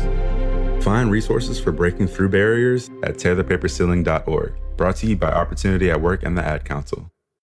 Milwaukee, your weekdays have a new rhythm. Start your mornings with conversations that matter. Again, I'm the legendary Homer Blow, along with my girl, Bailey Coleman. Truth in the Morning with Homer Blow and Bailey Coleman. Weekdays, 7 to 9 a.m. Then keep it locked with the voice of the community. And the more you know and the more skills you have, the more training you have, the better off your community is. The Truth with Sherwin Hughes, 9 a.m. to noon. Lunch is on us. Turning up your midday vibe. It's your boy Ray Nitty and my co-host Maybe Shannon. It's the lunch break with Ray Nitty and Maybe Shannon, noon to 2 p.m. And don't stop there. Keep the conversation going with The Grapevine with Manan Sabir. That's right, I'm your host, Manan Sabir. Bringing the stories and voices you need to hear, 2 to 4 p.m. Then we're closing out your day with energy. Lots of it. It's your girl, Jazz Tyler. We are live and direct. Tap in with Jazz Tyler every afternoon, 4 to 7 p.m. Your home for Milwaukee Conversations. The award-winning 1017 The Truth.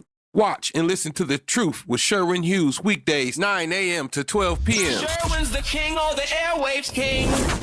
There's some things I want to highlight that we may not be cognizant of, and I know that some of y'all are going to take issue with what I say, but I'm going to be factual and I'm going to be objective about it because they are still hard at work to make sure that we die fast, we live difficult lives, we make less money, we have less access to healthcare. Ladies and gentlemen, that's not just some random occurrence. And they're criminalizing some of our just unnecessary, loud, boisterous, and disrespectful behaviors. You know, I remember an era where black folks didn't necessarily need to be heard. Us being in public and being seen was quite enough because we are giving them more fuel for the fire, especially now that we have, I'd like to think, more political power than we've had in years past. And just as we're starting to gain more political power, that's when they start to take away our districts. And guess what? You didn't see it coming. What's the word, Milwaukee? It's your favorite producer, Mech. Don't just check in. Tap in with Jazz Tyler. We are live and direct Monday through Friday, 4 to 7 p.m. And I am your host, Jazz Tyler. This platform is for the youth, the voices of the city. We are here to remind the world that your voice matters. Hit us up, tap in, and let us know what's on your mind because the time is now. Tap in. Just want to really congratulate Mech on this very important venture that y'all on right now. I think it's real dope. I think it's real important, and I'm looking forward to listening to y'all. You know, usually y'all listen to talk radio at this time, but y'all is on here, and it's something that I'm looking forward to listening to, getting some real community on that in that space. Keep texting, keep calling, keep being you, Truth Nation. Milwaukee Black Talk, 1017 The Truth. Wake up to Truth in the Morning, 7 to 9 a.m. Again, I'm the legendary Home Blow, along with my girl, Bailey Coleman. True Nation, we want to hear from you. 833-212-1017. Truth in the Morning. I love you, baby. I just love the different talks, how y'all mix it up. Truth in the Morning. As a community, we have to take a deeper look at our family, at our friends, and ourselves, help other people heal. Be kind to people. Be concerned about people's well-being. And I love you all. You all have been rocking it out. Salute. God bless. Wake up to Truth in the Morning, 7 to 9 a.m. 101.7 FM. The Truth. Homer and I will be the new morning show. Truth in the Morning. On the award-winning 101.7 The Truth. We'll see you tomorrow. We'll see you tomorrow. Love y'all. We'll be black. So don't change your dial. You're listening to 101.7 FM, The Truth of Milwaukee. Milwaukee Black Talk lives here on 101.7 FM and 1510 AM, W269 DL Milwaukee, and WGKB Waukesha.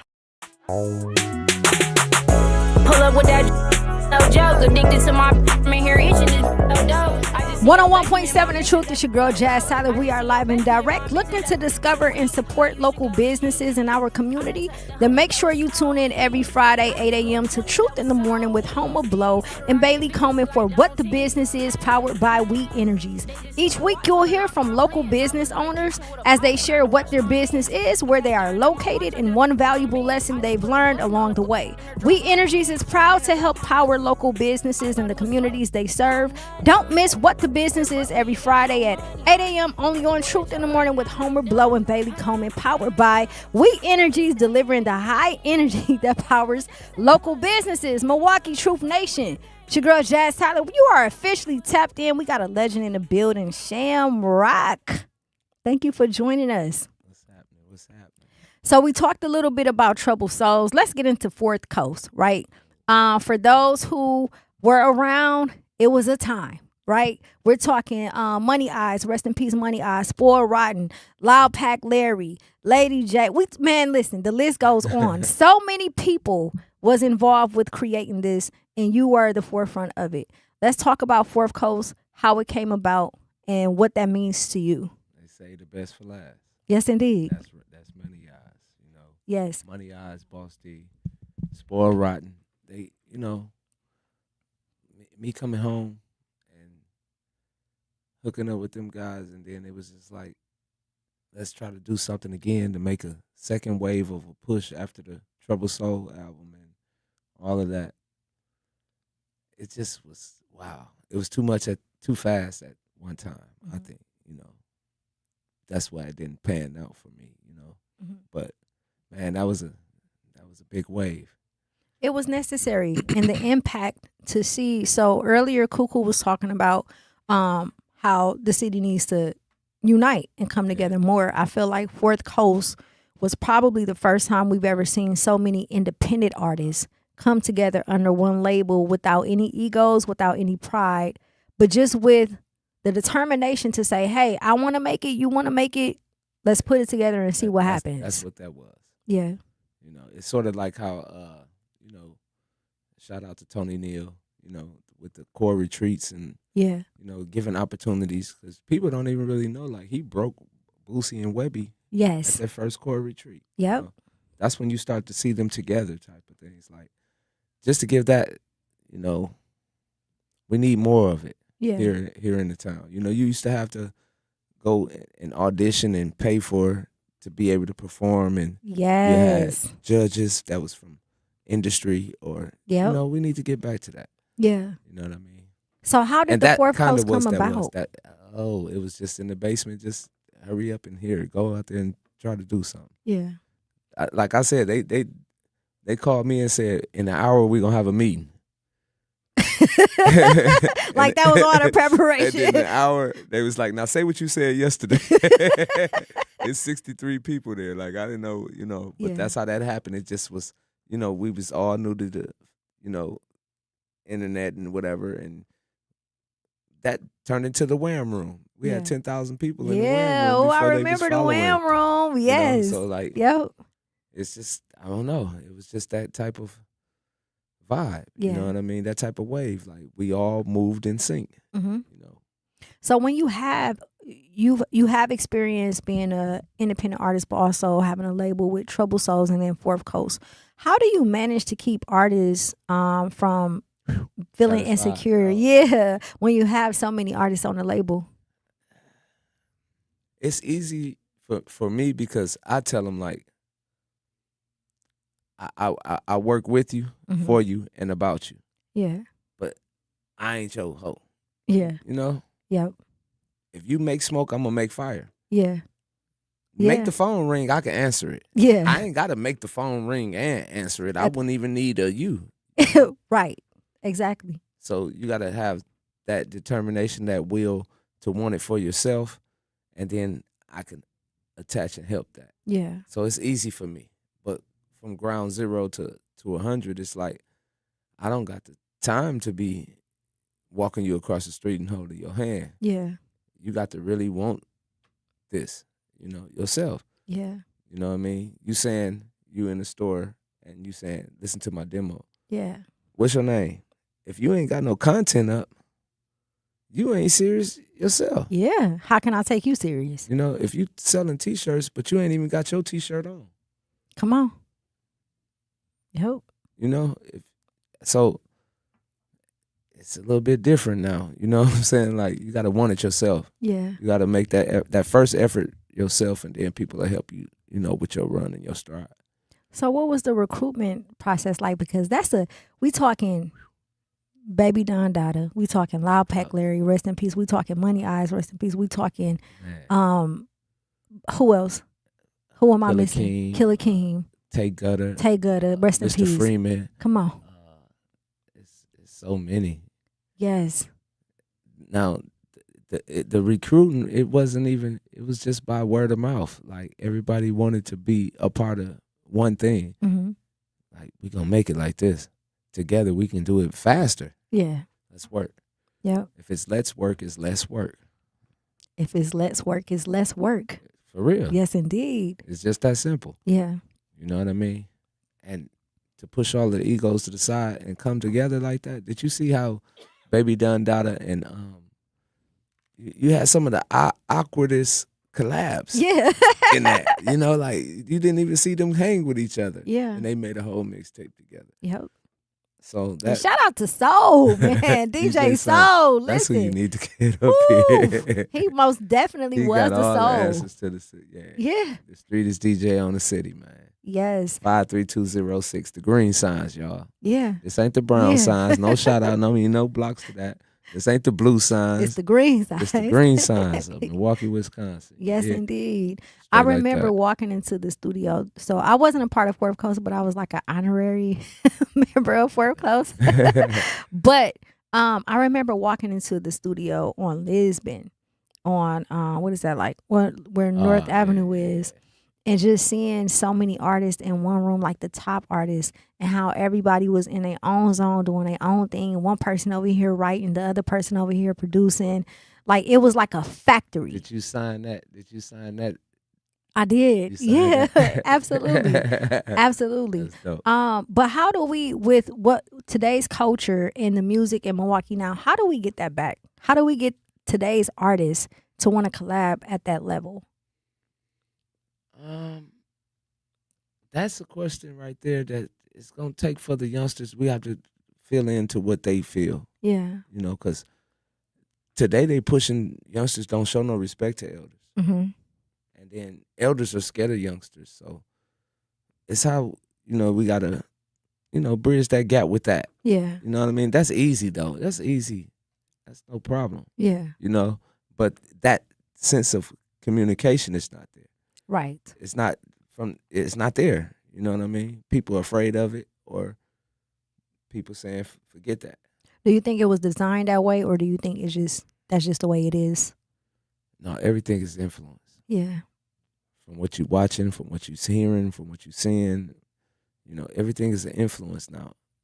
Absolutely. You just got to break that code in that communication of influencing. Yeah. And what should be and what's good and what's bad. Yeah. Your conscience should be able to tell you that. Mm-hmm. But that takes experience. A lot of these kids are just they're kids. Yeah. They don't have a mature conscience yet. Yeah. They haven't been through enough. And they done been through so much trauma to where they don't believe in nothing right away, Yeah. Trauma will do that to you. Yeah. Yep. So how do you overcome it? How do you overcome the trauma enough to where you don't self-sabotage? It's gonna take a lot of, how they say, a village. Yeah. Being around good, being around successful, welcoming people like welcomes people. Like, you don't want to be around hateful people. You don't want to be around chaotic people. You don't want to be around always, chaotic. Yeah. That chaos and confusion. Yeah. I got a trick question for you. Uh-oh, here we go. Favorite, Troubled Souls or Fourth Coast? That's not a fair question, but it's a question. Not a trick question. That's kind of easy. Is it? Yeah. Which one? Because the rear view bigger. Windshield bigger. Bit of rear view. Yeah. Yeah. So Fourth Coast. Yeah. Fourth Coast. Because it gave us another chance. Yeah. To be more than what. Because see, Troubled Soul, that's just like a beginning. That's like the seed. Mm-hmm. I want to see the flower. Yeah. I want to see the fruit. Yeah. Yeah. And that was more so of us growing. So it's, I take the later over the beginning, Absolutely. So you've also worked with, who are some of the artists you work with here? I know you work with Cuckoo, you work with Baby Drew. Who is like your favorite artist of all time from Milwaukee to work with? Spoiled Rotten. Yeah, Spoiled. Because he had it so easy. Yeah. You know how he just had it so easy. Spoiled Rotten. Yeah. My favorite of all time. What was it like working with Tupac, the Outlaw, Sibo? We was trying to tell you the truth, we was trying to sweat them guys. Like, it was fun. It was great. Like, shoot, that's how we felt. Yeah. Yeah. Back then it was sparring. It was just like boxers going to the ring or going to a gym. Yeah. It's like, that's work. Yep. Yeah. I see you guys didn't see it the way that they see people now. It was like, you one of us, we similar, you a human being, we doing what you do, let's just get to it. That's right. Yep. And it was it was the same respect in that. Mm-hmm. But they wouldn't even did the songs with us. Yeah. I could remember Noble, R.I.P. Noble. Yeah. Like, Noble was a cocky son. Yeah. Now, he was cocky. Mm-hmm. And had every right to be. Mm-hmm. Yeah. Yeah. We got Shamrock in the building. We got to go to break. Do not touch that dial. It's your girl, Jazz Tyler. I'm Chris Jakimick. I served in the United States Air Force, and I deployed 3 times. So in 2017, I was serving as an Air Force First Sergeant. Our motto in that role is, my job is people, everyone is my business. But unfortunately, in that year, I would lose my own brother, Lance Corporal Adam Jakimick, to suicide. The majority of veteran suicides are from guns. I store my weapons securely, not only for myself, but for my family. Store all your guns securely. Help stop suicide. My service never stops. Brought to you by End Family Fire and the Ad Council. And here's Heather with the weather. Well, it's beautiful out there, sunny and 75, almost a little chilly in the shade. Now, let's get a read on the inside of your car. It is hot. You've only been parked a short time and it's already 99 degrees in there. Let's not leave children in the back seat while running errands. It only takes a few minutes for their body temperatures to rise, and that could be fatal. Cars get hot, fast, and can be deadly. Never leave a child in a car. A message from NHTSA and the Ad Council. Babes, what are you doing? What? I'm just mowing the lawn. No, it's blazing hot and dry out here. Don't you remember? Smokey Bear says. Avoid using power equipment when it's windy or dry. Where'd you learn this? Oh, it's on SmokeyBear.com with many other wildfire prevention tips. Right. Thanks, honey bear. 'Cause remember, only you can prevent wildfires. Brought to you by the USDA Forest Service, your state forester, and the Ad Council. When a warrior faces adversity, he fights through it. He finds a way. Freedom isn't free. Rolling strong. Belief. Believe you can, and you will. Wheelchairs for Warriors provides mobility solutions to veterans and first responders injured in the line of duty. Join the mission and visit wheelchairsforwarriors.org. Here's the deal. We gotta set ourselves up. See, retirement is the long game. We gotta make moves and make them early. Set up goals. Don't worry about a setback. Just save up and stack up to reach them. Let's put ourselves in the right position. Pre-game to greater things. Start building your retirement plan at thisispretirement.org. Brought to you by AARP and the Ad Council. For 75 years, the Muscular Dystrophy Association's voices have thundered through the halls of Congress. For 75 years, we've willed the impossible into existence. For 75 years, the MDA community has pushed the science, shifted the narrative, and established the field of neuromuscular medicine. And until that day when this is all a thing of the past, you couldn't stop us if you tried. Join us and celebrate 75 years of breakthroughs at MDA75.org.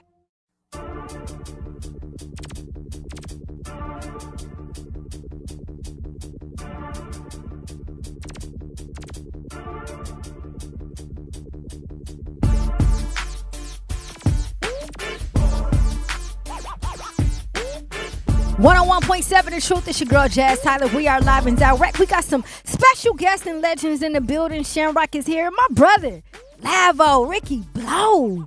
What's the word?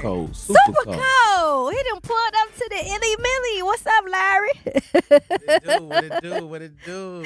Thank y'all so much for tapping in with us. Shout out to the chat, the Lab Effect. You want to give a shout out. He's having a camp, a football camp that's free for youth ages 12 through 3. From 12 to 3 at Rufus King High School tomorrow. So all of those who are listening, if your youth are in sports, make sure you take them out. Show them a good time. Get them involved in some activities. Lavo, man, listen. I'm so happy you here. I am. Y'all don't understand. Like, we have been in the trenches together for quite some time, and we've been working at what we're doing for quite some time. So to see all of the work pay off for both of us in our respective lanes is like everything to me. Like, we not blood, but we couldn't get no thicker than blood. That's my brother. But they say blood only make you related. That's right. That's right. So tell us what you got going on, man. I see the Lavender clothing brand. I see you about to, I don't know if I can announce this, but I know you about to drop. Something legendary. Yeah. We trying to hold it under the wraps until it all get together. Yeah. There's a lot going on. Definitely the Lavender clothing. That's brought by me. Yeah. Inspired me and my brother, Big Moon. He really the one that been putting a lot of gas behind me, just saying, hey, stop playing. Yeah. Get it together. Like, we all want to see you win, but we can't want to see you win more than you want to see yourself win. Absolutely. You know what I'm saying? So, and I love my brother for that, him and everybody. So, yeah. So take us back. Lavo, Parkline, Westline. Like, come on, man, let's talk about it. Let's talk about Ricky Blau. Let's talk about Larry. Where did it all started, and how did you become who you are today? Man, it really it's crazy. It started from Big Moon. It really did, because I wasn't even rapping yet. Like I wrote on my paper, you know what I'm saying, and stuff like that, but like really it was his cousin that I knew from all us come in the same neighborhood in Hillside, but his cousin was like, man, Larry got a book of raps, and when I seen him, he was like, man, cousin them got a studio already. They already had a studio, everything. They had the studio where you had to do one take. It wasn't no, you know what I'm saying, all that punch in, like, nah. If you don't know your verse all the way, watch out. Yeah. You can get on the next song, man. Yeah. Like, and then as we developed that, we always rolled around playing Trouble Souls. Yeah. Like, we know word for word, you know what I'm saying? Like, that was one of our, like, our dictionary, the thesaurus, our Bible, like a rap Bible for Milwaukee, you know what I'm saying? So like man, it was to the point where I recorded Trouble Souls album on a VCR tape just so I wouldn't lose it. Don't tell your age without telling your age, I'm proud of my age, man, because I know that's right. Like what BG say, man, we outliving dummies. Yeah. We here, so yes, yeah. Indeed. Yes, indeed. So, the world, those who know you know, but the world may not know. One of my greatest things when it comes to you and what I'm most proud of is how great of a father you are. Like you are, your work, you have a great balance of your career and chasing your dreams, and then allowing your children to chase theirs and support them as well. Shout out to all my nieces and nephews. But I've seen up close and personal with Kirsten in particular. She was on a dancing dial. She's still dancing. We brought her to the Iverson Classic when she was rapping. What is that like? How do you have that balance between living out your dreams while trying to make sure that your children is able to live out theirs at the same time? Man, it's like a blessing, you know, because I can tell you, when she was 4 years old, she was watching the Dancing Dolls TV show. Yeah. And she was like, I'm going to be with them. And you know, as parents, we're like, yeah, baby, you're gonna be with them for sure, baby. You're going to be with them. And the next year, she was with them. Yep. She went, and her tryouts, the main coach, the lady, she was like, oh, you're going to fit right in with us. Yeah. Like, you know what I'm saying? And since then, she's just been going and getting better. And, you know, like, as artists, you know, like, and Shamrock had asked me this other day, he like, do you like the studio more or do you like being on the stage? Yeah. And I honestly told him, I was like, man, I like being on that stage. Me because too. I like the crowd control. I Yeah. like to see people, you know, recite my words and stuff like that. So when I seen my daughter out there performing for hundreds of people, and she's not the competition. She's the one, her people, they throw the show. So they come out and show the children that's inspiring to be like them. They How come to out do and show it. them how to do it. And I just see them just clapping for them. And it's like, I had that little, you're not sad, but you get that feeling. You know what I'm saying? It's like, ooh, I'm about to cry, man. Because it's like, that's what, if I don't get it, I'm still getting it because she is feeling how it feels for a crowd to roar for her and just, man, it's something else. I can't even. I know it. I be so happy. And then now she growing up on me. Now I'm like, I was telling Tina that the other day, like, she getting too big. But I love to see it, and I love to see you teaching her how not to step in her way. Me and Shamrock was talking about this early, how y'all been on me the past week about standing in my own way and coming up with excuses. And I know from being a parent that it's extremely hard to live out your goals and try to help your children accomplish their goals as well. So earlier we were talking about networking and relationships and the importance of that. I know that Trouble Souls played a big part, right, in your career and you as an artist. Shamrock specifically, what is your relationship like? What did it mean to you to build that relationship so that you can become not just the artist, but the man that you are today? It meant everything, because coming as a kid that always looked for like love Yeah. from older figures and Yeah. stuff like that.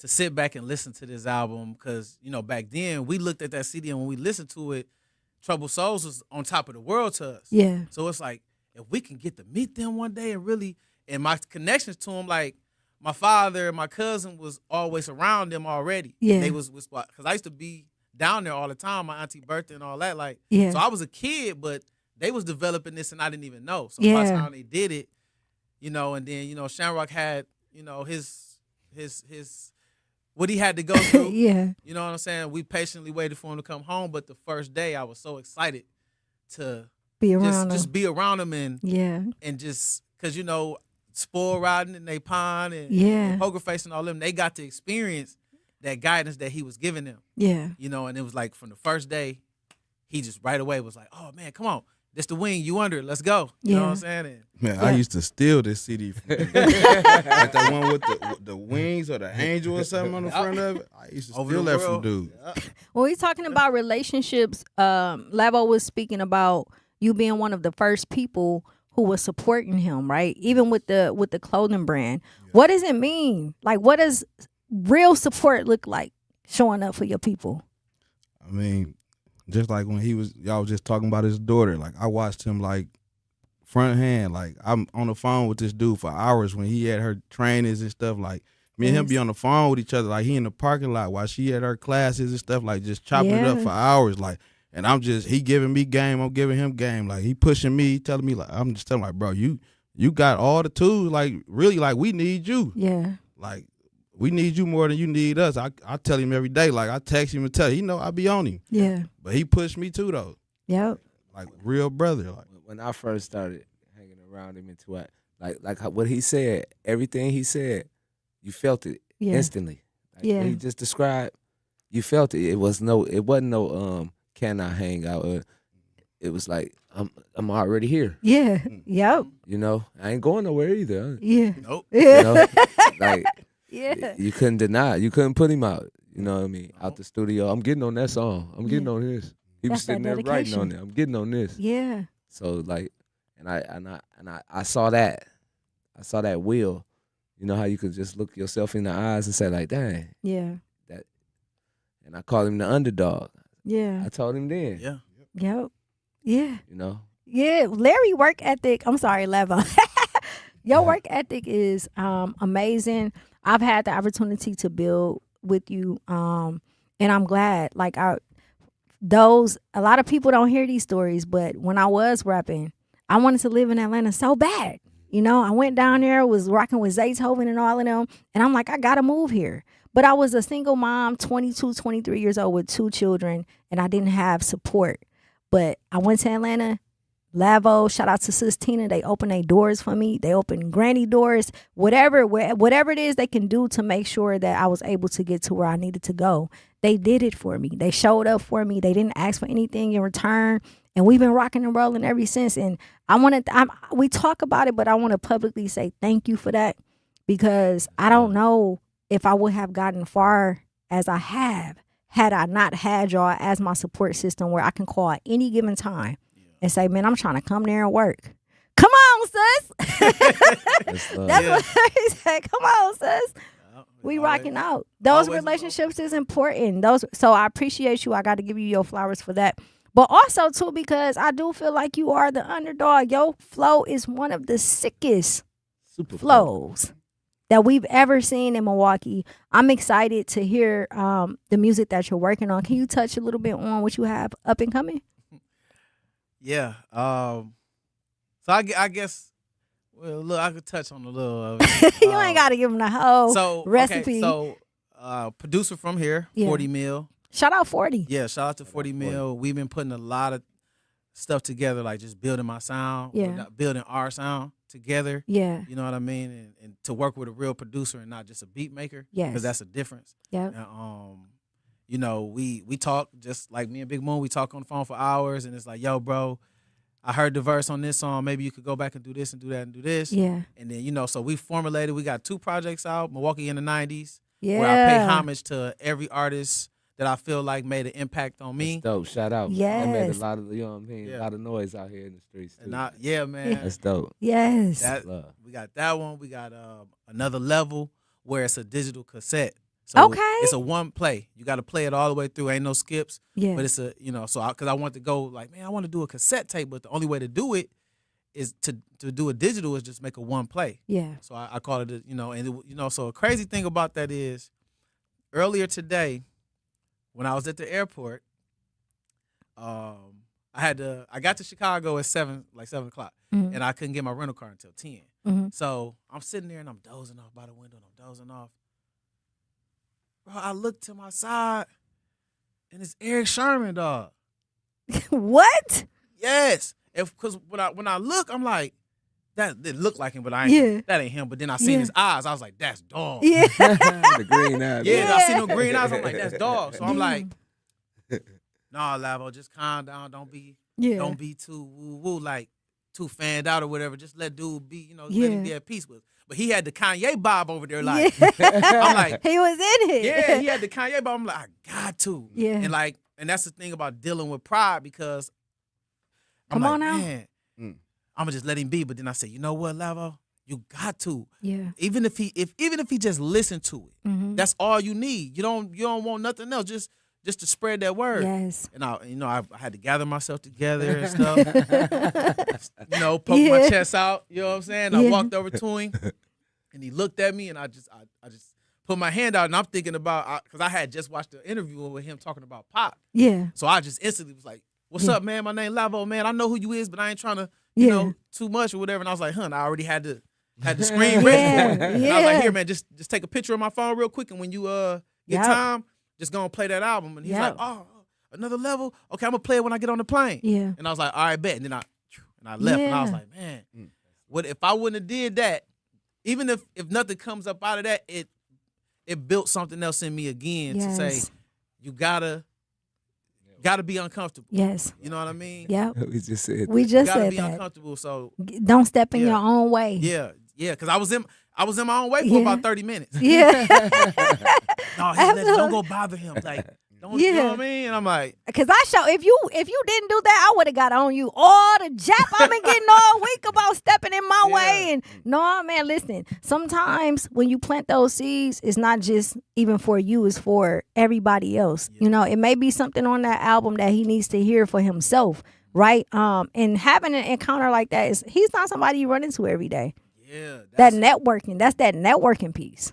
Yeah, and he's a staple of the game. Like he's a OG. Absolutely. And that's what I've been like going for lately. Like in my universe, I've just been wanting nothing but OGs around me. You know what I mean? So it was like, man. I love that our generation feels the need and make it important to pay homage, right? And we was talking about this the other day too, because a lot of my stuff is not online no more. I scrubbed it, right? And then when you brought it up, like, how is anybody gonna know the work you put in if they don't see it? They thinking that the female rappers just started here. No, it started before me. It started with Gold Digger, with Shag G. You know what I'm saying? With Nina Boss. Like, it started with so many different people. So that's important, and we're gonna talk about that a little bit more when we come back from break. We're gonna dig into the nitty gritty, right? You ready? You ready? Let's go. It's your girl Jazz Tyler. Do not touch that dial. We got to go to break to pay some bills. 101.7 The Truth. You can't buy a best friend. You can love them, walk them, pet them, and care for them, whether they want you to or not. You can take a picture or 50. You can fly to the moon, travel the world, or just stay in bed. You can't buy a best friend like that, but you can adopt one. There are millions of pets waiting for a best friend just like you. Help us save them all at bestfriends.org. Talking about guns with others might not always feel comfortable, but it could save a life. Here's a way to start a conversation. Your family is going over to your neighbor's home for dinner for the first time. How would you ask if there are any unlocked guns in the home? Hey, we're so excited for tonight. Before we come over, though, may I ask if there are any unlocked guns in your home? Our guns are stored securely, locked in a safe that the kids can't access. Awesome. Learn how to have the conversation at agreetoagree.org. Brought to you by the Ad Council. Wherever there's a need in our communities, there's a United Way, improving lives so everyone can thrive. where more people can gain access to healthcare and nutritious food for their tables, where more community members can benefit from financial education and get connected to local resources for housing support, and where children are given more chances to reach their full potential. Community is where we find our strength and where we share our hope. United is the way. Visit unitedway.org. Are people around me safe when I vape? Science does not support that belief. Exhaled vape emissions linger in the air, affecting indoor air quality and bystanders in the same space through secondhand exposure. Vaping emissions can also accumulate on clothes, hair, dust, and furniture, leading to exposure risks to bystanders of all ages. And vaping around a pregnant person can lead to serious health impacts on fetal and childhood development. Enough with the puff. Learn more at ul.org/vaping. My mom has decided to learn to paint, and she's good. My dad's now into creative cuisine, and I've already put on 6 pounds. Learning new things comes with age. My mom, she started forgetting my name and what we're talking about. Forgetting well-known things doesn't. Memory loss may be a sign of Alzheimer's disease. Early detection gives you and your loved one time to plan for the future. Learn the warning signs of Alzheimer's at 10signs.org. Brought to you by the Alzheimer's Association and the Ad Council. The possibility of lung cancer can be pretty scary, especially if you're one of approximately 8 million current or former smokers at high risk. That's why SaveByTheScan.org wants you to know that now there's a breakthrough low-dose CT scan that can detect lung cancer early, and it only takes 60 seconds. You stop smoking, now start screening. For an easy quiz to see if you're eligible, visit SaveByTheScan.org. It could save your life. SaveByTheScan.org is brought to you by the American Lung Association's Lung Force Initiative and the Ad Council.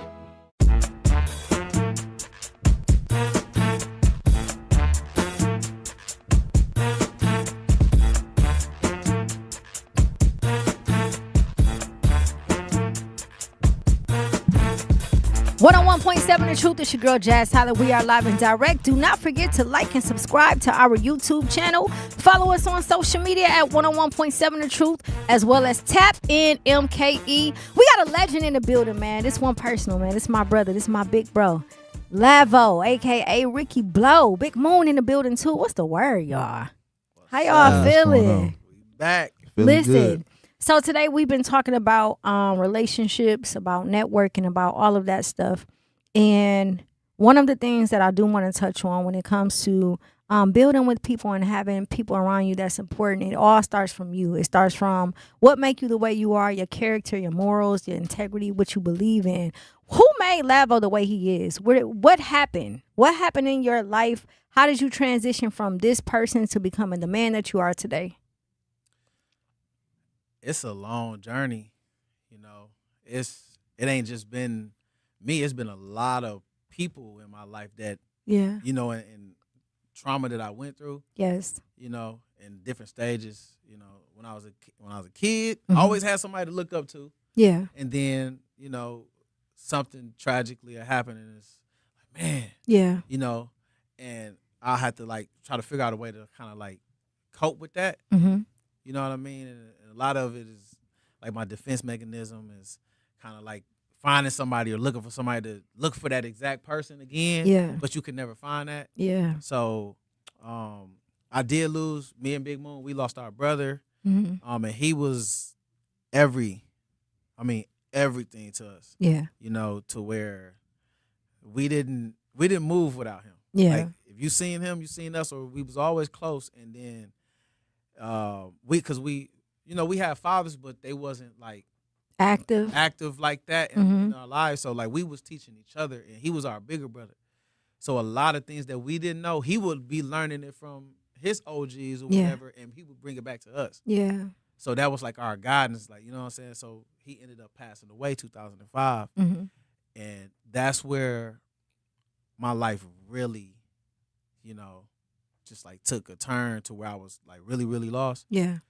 And I can even say that because we also got another brother named Cheese, and like me and Cheese was never the same. Even because we have talks, and it's like we still haven't healed. Yeah. From that. Yeah. And we try to figure it out because it's like, man, what we gonna do now? Yeah. Where we going? And that's when I really like dug into the music and just trying to find a way to escape from feeling like, man, what I'm gonna do? Yeah. But I want to say, but through all your transitions, ever since I knew Laugh, he always been this type of person to having like good spirit, like good hearted, no matter what he was doing. Like out of all of us through our circle, like he was our good boy. Like, you know what I'm saying? Like we really wanted him to stay out of trouble. Yeah. You know what I'm saying? But things take the course and things happen. But always he was the type of person that'll help you, be there for you, person that you could talk to or anything like that. He always had a good spirit no matter what the situation was. Whether he was working the job or in the streets, he been this type of person. He just elevated, and we learned from that situation when we lost our brother, and it just taught us how to move different and just how to lean on each other. Yeah. But we still mourn in that situation, but it turned us over from boys to men because that was like one of our first big losses. Yeah. So, but it kind of walked us into manhood, and like even when we was still dabbling, like he walked away from that street life and. But we could always call, laugh, and you know what I'm saying, get some advice or talk to him. Like we'd be on the phone with this guy I was in Atlanta. I know it. I got on the plane to come see this guy. Yeah. So many times. Like, I'm telling him, like, no, I'm gonna come. Like, even when he got a load of clothes to come, I'm like, no, I'm gonna fly there and we gonna drive the clothes back. Yeah. Like no, we gonna save some money because we ain't, you know what I'm saying, them clothes too big. It don't make sense to fly all them clothes there and then we ain't making the money. You gotta pay for all this luggage. I'm finna come there, I'm gonna buy a ticket, we gonna drive the clothes back. It's teamwork. And I don't want nothing. And I can attest to that. I love that, like your outlook and your energy, no matter if a situation is bad or not, is always light. Like it's light as a feather. Like, man, sis, you know what? You just gotta, you would start smiling. But we need that. We need that end to come from the trauma that you came from and dealing with the things that you dealt with to still say, you know what, I'm gonna find a way. That's something that I feel like this generation lost hope with, right? Yeah. It's like they feel defeated almost. Yeah. What do you do, or what are some of the things you do to keep your mind focused so that you don't fall back into the same patterns when you want to give up? My main thing, depending on the situation, I always think about my jail time when I went to jail. Yeah. I'm not gonna lie, because I know that's right. I was on probation since I was 12, all the way until I was 28. It went from probation to parole. Yeah. And I want to tell you, I'll be out 6 months. I'll be gone 19 months. Yeah.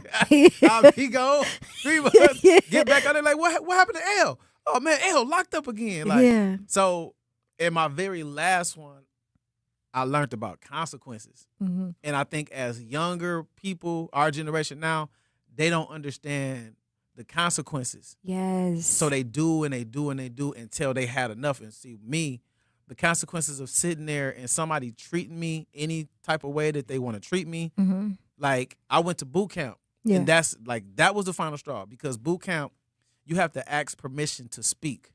You have to ask permission to yawn. Yeah. You have to ask permission to pass gas like that. Yeah. To me, that just don't. It's like, okay. This ain't for me. Yeah, this ain't for me. Yeah. I got out for a little while and it was like, it was like a movie when I got out, because everybody was doing good and doing good in the wrong ways, but they was doing good, and it was like, yo, we ready for you now, baby. What's up? Let's go. And I'm like, man. I just told myself, because I made a promise. I was like, I can't do this. If I do this, I know him upstairs, he gonna get me. Yes. So DJ Soul and Business Boy was in Atlanta. Yeah. He was like, yo, man, come down. Ooh. And I'm like, yep. Perfect. Okay. And when I did it, it took me away from it, but I did miss my brothers so much. Like, it tore me up. And it turned me into I won't say it turned me into a different person, but I transitioned into another way of thinking and living. Yeah. So I would look at my brothers from afar and feel left out. Yeah. And I would feel like they probably don't want me to come back, or they feel like I left them. Survivor's remorse. Yeah. And it's like, what he doing? Why he ain't, my bro ain't come back? Like, what is he doing? Yeah. And the same thing, I'm sitting there up there like, man, they ain't gonna call me. Yeah. Man, they got new cars. Yeah. They got new everything. Ain't nobody called me. Yeah. Yeah. They out there living good, but it was the choice that I made to get my life together because I was already, my path was jail or I was gonna be dead. Yeah. Because we were seeing it every day. Yeah. You know, and it was so normal to us. Yeah. Like how it is you know to what this I mean? generation. Yeah. It was just, you see guns, you see stuff, and it was just an everyday thing to us. We were just numb. So it takes a lot to be pulled out of that environment first mentally in order to say, I want to change my environment, right? Yeah, I want to be taken from it. Yes. Be taken from it, and it also, you got to pay attention to the signs. Because when you're going to know when you want it, because that's the thing. Like, some people have to want to change. Yes. Somebody can tell you to change all like you know, we had grandparents and uncles. Hey, boy, you better stop doing that. And we, man, shut up, old head. Yeah. You know, and they was telling us right. Yep. But you get to that point where you be like, man. Yep. Man, Uncle was right. Yeah.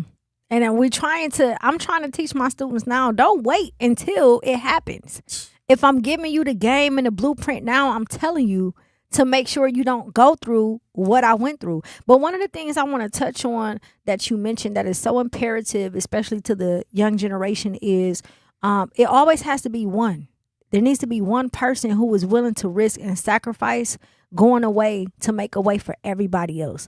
And in your circle, you have to determine, like you mentioned, we know that level like this, so we need to keep him over here. You have to have that discernment, and you have to have that. You can't have ego and pride. You have to understand it enough to say, this is our person that is going to do this. This is our person that does that. Yeah. Don't influence him or her to do anything, because they're going to be the reason that we need to get to where we need to go. You know, if all of us, I just said it yesterday to Shamrock, if everybody is partying, who praying?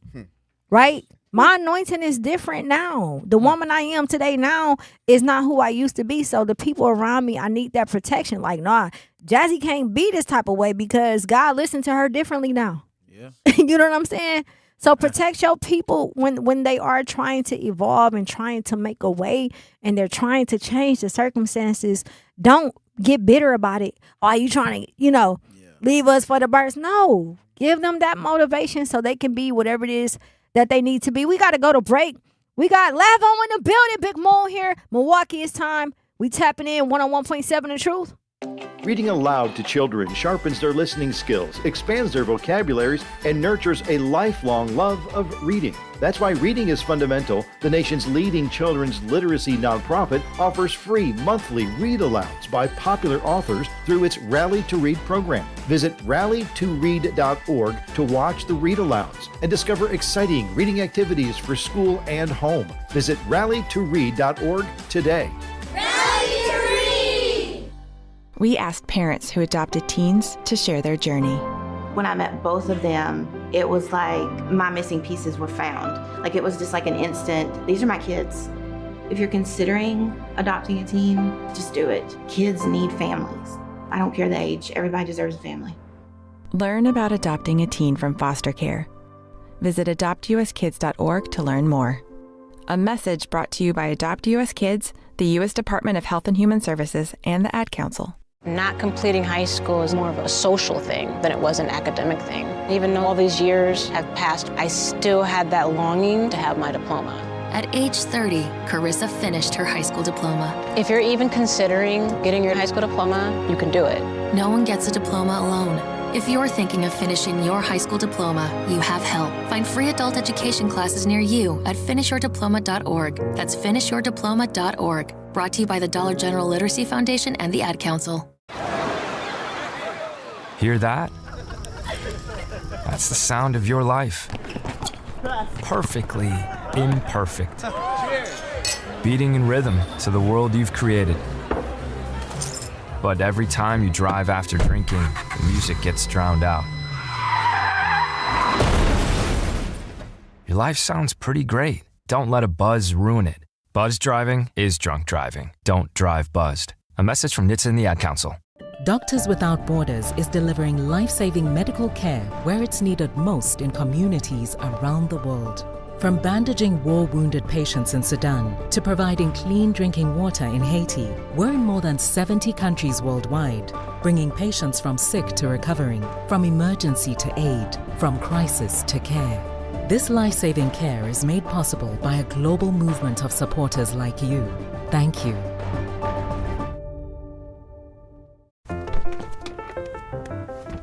Mommy, can I sit in the front seat just this one time? Please, please, please. No, not yet. But why? Because I love you, and you're just not ready yet. Now, get in the back so I can get you in your car seat, please. Putting your kids in the right seat for their age and size is an act of love. Check that your kids are in the right seat at nhtsa.gov/the-right-seat. Love protects. A message from NHTSA and the Ad Council.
.7 The Truth. It's your girl Jazz Tyler. We are live and direct, man. I'm sitting here talking to my brother Lavo. Welcome back home, man. Hey, welcome back to the crib, man. Big Moon, what it do? Hey, what's going on? What's the word? So listen, before we left off, we were talking about the situations that made you transition from who you used to be into who you are now. And again, for those who are just joining, I was mentioning earlier how proud I hate that word proud, but I am extremely happy to see who you are over the decade, just who you become, the father, the man, the entrepreneur, all of the above. And you are the true definition of not allowing your circumstances to dictate and determine your future, where it is that you want to go. What are some things that you have going on right now, and what is some advice you want to give to the younger generation? I'll start with advice. Believe in yourself. I know that's cliche, but believe in yourself, and don't take no for an answer. Yeah. Don't tell yourself no either, because that's where it started. Yep. You know, because you tell yourself no, or you say, "Oh, maybe if I wait till I do this, and if I do, just do it." Yeah. You know what I mean? Like, yes. Don't stop. And another thing is, respect go a long way. Absolutely. So if you out there and you feel like nobody respects you, maybe you should start by just, serving respect to the elders and just people around you. Yeah. And it'll come back tenfold, man. Yeah. It definitely will. Yep. Especially serving the elders. Yeah. Absolutely. Serving the elders and just really respect it, because it's all about what you bring into your universe. Like, everybody around you or the people around you could be going through something, but if you allow yourself to go through that, then that's what's gonna happen. But if you wake up every day and you say, "Man, I'm gonna feel good today," Yeah. you know what I mean? If you gotta put on that gray shirt that you like to feel good, put on that gray shirt. Do what you gotta do. Yeah, just feel good every day. Let's talk about this live. Listen, I am so excited. I finally get some lavender merch this weekend. You know what I'm saying? Doing a little photo shoot and everything, man. Listen, I've been watching the buildup of it. It is amazing. The quality, everything. Talk to us about that. Entrepreneurship, how you got into that, and what is it looking like for the lavender brand overall? What, can I kick that off and hand that to you? Yeah. Because I want to touch on that, because like how it all happened was crazy, because I called him up, and because his birthday was approaching in like 45 days or something.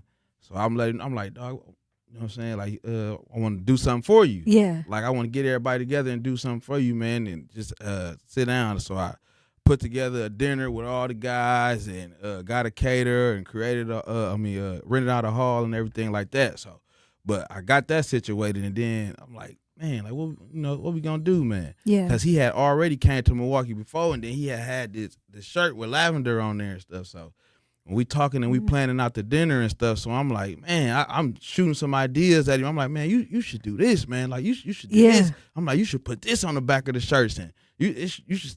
He like, dog, like we always talk for hours. Yeah. So laugh like, man, dog. He like, dog, that I'm doing that. Like, we coming here, like we doing that. I'm finna make up all the shirts for the guys, and we gonna wear this at the dinner, and like, man, and then like I put all the guys together, make sure everybody, you know what I'm saying, promoted and spent some money. I'm like, hey, this is what we doing, man. Bro got this going on.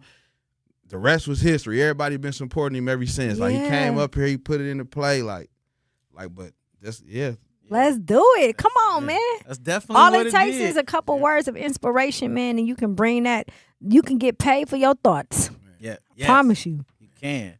You just got to keep pushing them. Yes, indeed. Keep pushing them. But like he said, it started from a idea of me just coming to do an interview and wearing something, and they was like, "Yo, let me get that off your back, man. What's that?" You know, and then we just, you know what I mean. We took off, and I just. When I do it, I tell a story with the clothes and stuff like that. So everything is made off my hand. It's not manufactured by anybody else. Yeah. I do it with Straight my from hands, you. with my ideas. I call my brother, hey, what you think about this, Moon? What you think about that? You know, and then we just go from there. Make sure y'all support that, man. Lavender with 2 V's. Yes. 2 V's. Lavender. Yes, indeed. Y'all want to give some shout outs before we introduce this record? Yeah. First, I just want to say this. A lot of people know me as Big Moon, but the things I'm doing right now is just so great for the community. I work with, I don't know if you heard of Westcare, Wisconsin. Absolutely. Travis Landry. That's my boss. Just left a meeting with him before I came here with him.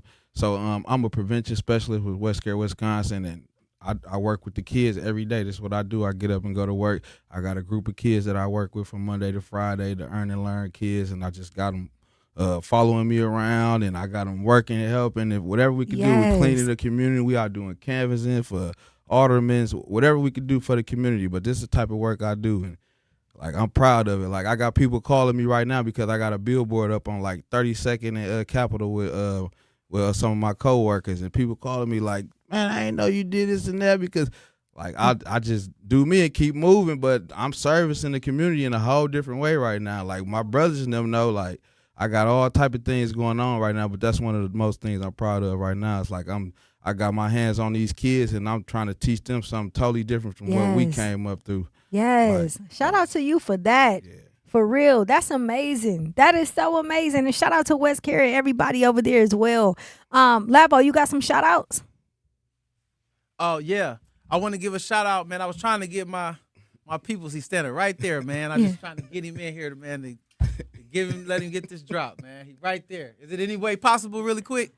We got 4 minutes? 2 minutes. And we got to play a song. I'll cut my song if he can come in. Okay. What's your shout outs? I want to shout out Parkline Projects. I want to shout out all my brothers, man. Shout out Big C, the whole blessed team, man. Shout out Jordo, shout out Snoop, shout out Cheese, Rocco, DJ, shout out everybody, man. Yes. Everybody, man. Yes, shout indeed. out everybody. Shout out my cousin Preacher. Shout out my cousin Mark B. Shout out to my Uncle Butler and AZ. Yeah. Shout out to my nigga. It's okay. Shout out to my boy Block Believe it or not, 125. nigga is the only cuss word that you could say on radio. That's crazy. Don't abuse but it. I ain't gonna never abuse it. I don't want to do that. You ain't got to freak out. No, yeah. So I'll bring that back. Shout out to my boy in Atlanta, Block 125. Yeah. My boy Stoney. My boy Lil Boo in California. Yeah. Shout out to Business Boy too. Yeah, DJ shout Soul. out to Business Boy. And shout out to Soul. Baby Drew. Yes, indeed. Go Fingers. What's happening? Man, listen, shout out to Aunt Cuckoo Cow for stopping in today. Shout out to Shamrock, as well as Double XL, man. Shout out to my brother. Again, I am extremely happy for you. I'm proud of you. I'm glad that you made a stop back to the crib. Did this interview. I want you to keep going. Don't stop. Introduce this record, man. Kiwi, man. Introduce this record. Yeah, shout out to my niece Kirsten, man. Yeah. So yeah. Shout out Kiwi. Yeah. What's this record we getting into? This song is just a tribute, Arrested Development. Yeah. That's the Milwaukee's in the 90s. Yeah. Yes, indeed. Y'all heard it here. It's your girl Jazz Tyler. Make sure you tap in tomorrow for the morning show with Homer Blow and Bailey Coleman. Right? We'll be back tomorrow 4 p.m. to 7 p.m. Do not touch that dial. Check this song out, my brother Lavo. Let's go. Remember drinking water out the green water hose. Mama jokes will get you black eyes and bloody nose. My sister in the kitchen doing brazen finger waves. Shirt off, trying to flex. Mama yelling, go play. Milwaukee Black Talk lives here on 101.7 FM and 1510 AM. W269DL Milwaukee and WGKB Waukesha. Life's better with Drive My Way from American Family Insurance because we know it's more than just a car. It's your escape pod, your adventure mobile, your memory maker. And we help protect the dreams that drive you. Personalize what you pay for auto insurance and you could save between 10 and 35%. American Family Insurance. Get a quote and find an agent at amfam.com. Products, pricing, and availability vary based on the way you purchase insurance and by state. Unsafe driving behaviors may increase your rate. American Family Mutual Insurance Company, SI, and its operating companies, 6000 American Parkway, Madison, Wisconsin. In Milwaukee County, equity means making sure everyone has a real chance to thrive. That's why the Milwaukee County Office